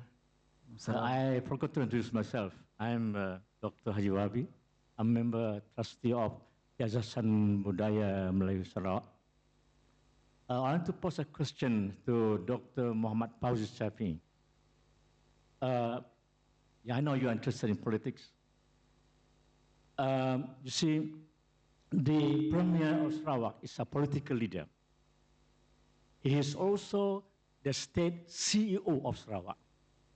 And a lot and most of the ministry lead by the political leaders. I want to ask a question to you is simple one. How do you look in the Sarawak perspective, the leaders of our state? Are we still leaders, are still in the traditional style of era, or already in the contemporary leadership style? Your question. If so, give the reason. All right? You understand my question? Yeah. Is you look, how do you look in our state leadership? How do you look at our state leadership? Are we still in the traditional style era, or already in contemporary the style of leadership? Yeah. Thank you very much for the question. Thank you. Thank you, Dr. Damani. Sorry, I can't hear properly because of the echo. Right. Thank you for the questions, but I hope I can still come back to Sarawak later if I answer this question wrongly. No, that's a joke. Well, I see if number one, I didn't make any study, so it's bad for me to judge. Okay. Number two, if I judge only for one speech yesterday, I'm not talking about the written part, because the written part is prepared, and he agreed with it. But then his off-the-cuff comments shows that he is very much aware of the current situation. Okay, so I take it that he is very, very, aware and up to date with the need of the leadership of the current and what they are talking for the past 2 days, right? So this shows that we hope, and I hope especially, that Sarawak is on the right track to create new leaders. That's very much for sure. Ini bukan puji Nabi Hati, tidak. Because his off-the-cuff comments, that's I'm commenting, that showed that he understands the need for creating new leaders, not just new leaders of his same age, but new leaders for the future. When he agreed with the establishment of the Contemporary Leadership Institute, and he basically has supported it, it shows that he knows without preparing new leaders with the contemporary ideas, methods, and also the targets, understanding the moving targets, the ever-changing and the situations, the technological advancement, the connectedness. Now, all this taken into account, if you stay in the not really the dinosaur time, last time, but then in his own time, because I think he is quite, he was a baby boomer, or he is a baby boomer, basically, our leaders now. But then he understands the need of a new generation for the future. So we create new generation of the alpha generation now and give them what they need in the future. I remember one thing about this. In 1975, I read a book called Future Shock by Alvin Toffler. I think many of us have read that book.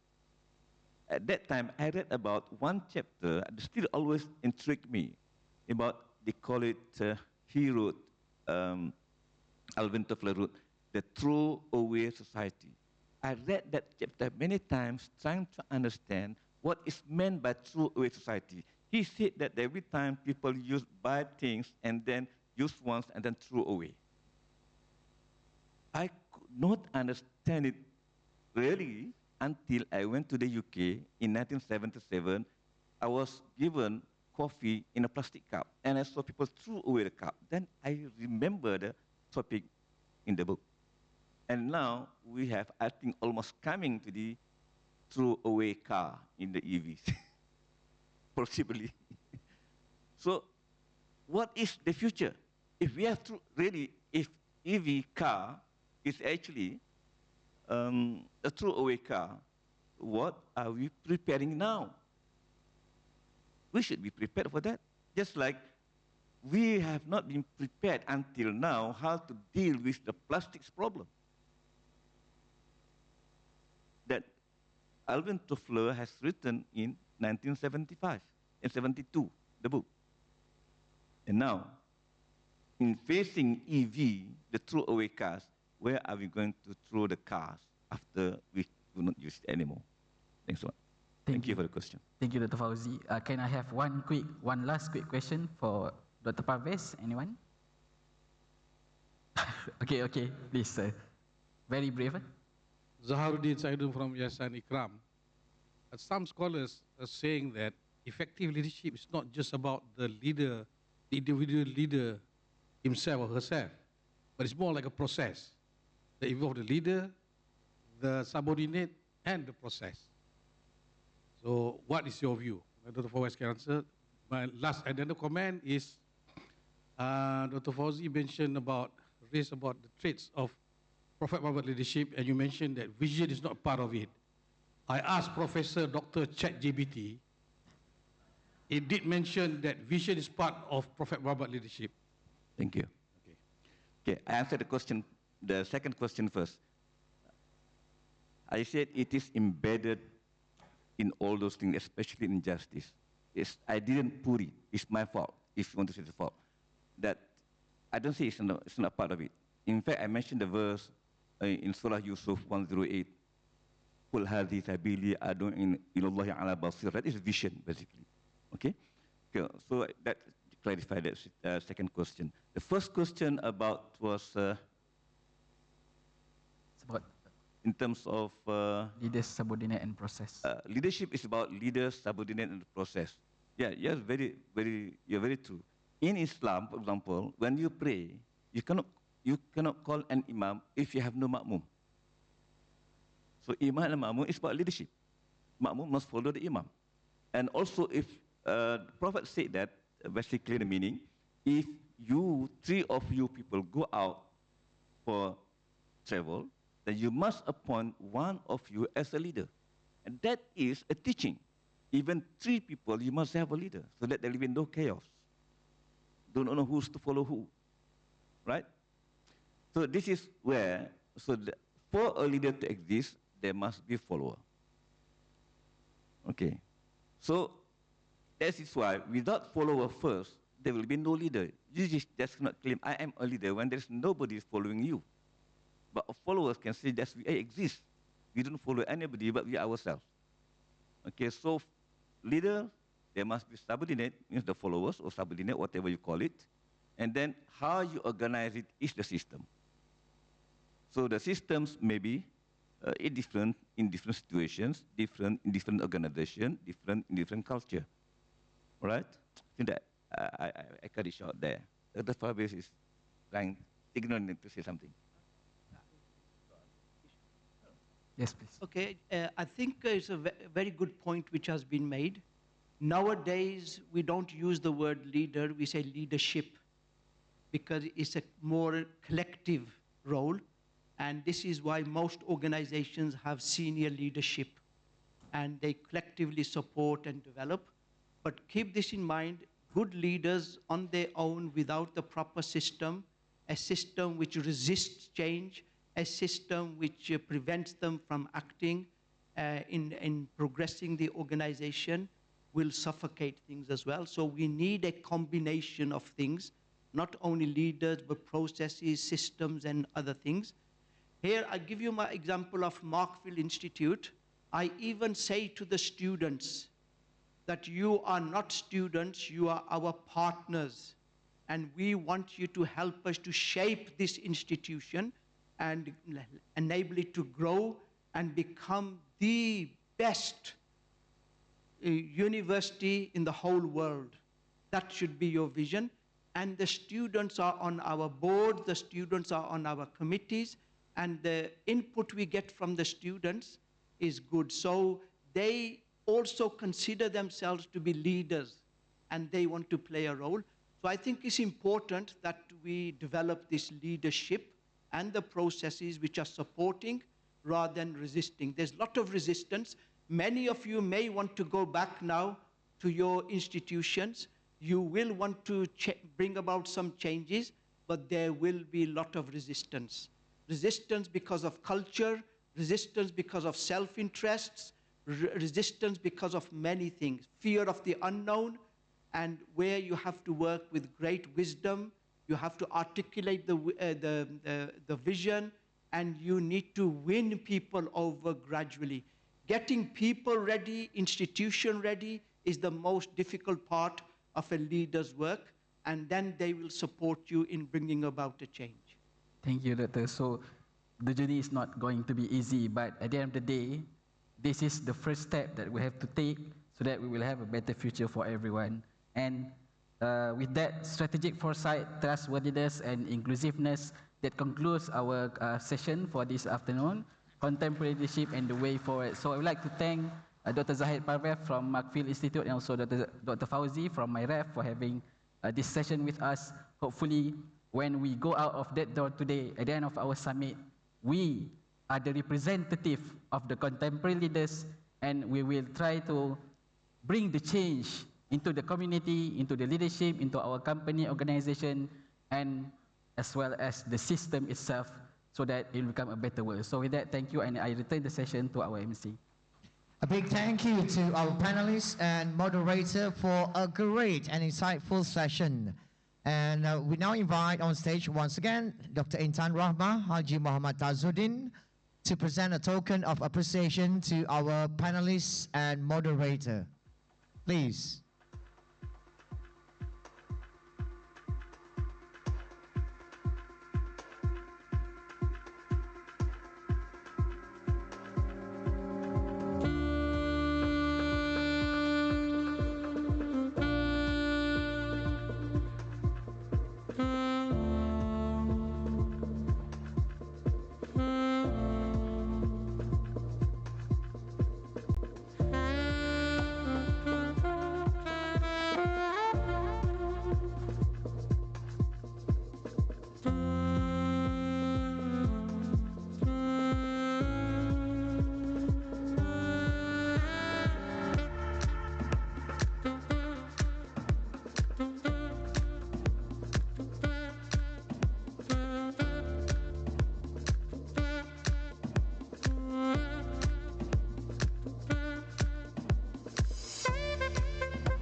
Now we invite everyone for a group photo.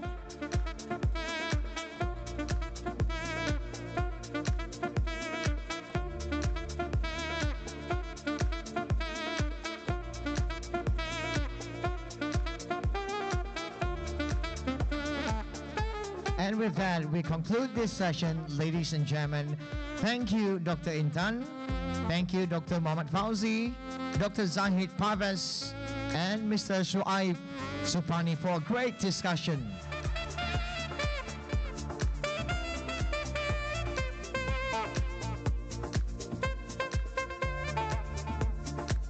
Ladies and gentlemen, we now break for lunch. Please enjoy your meal. At the same time, take this opportunity to connect with the rest of the attendees, delegates, speakers. It's the best time for you to get to know each other, perhaps for a future collaboration. And we will reconvene at 2:30 p.m. I repeat, at 2:30 p.m. I'll see you guys later. Ladies and gentlemen, thank you.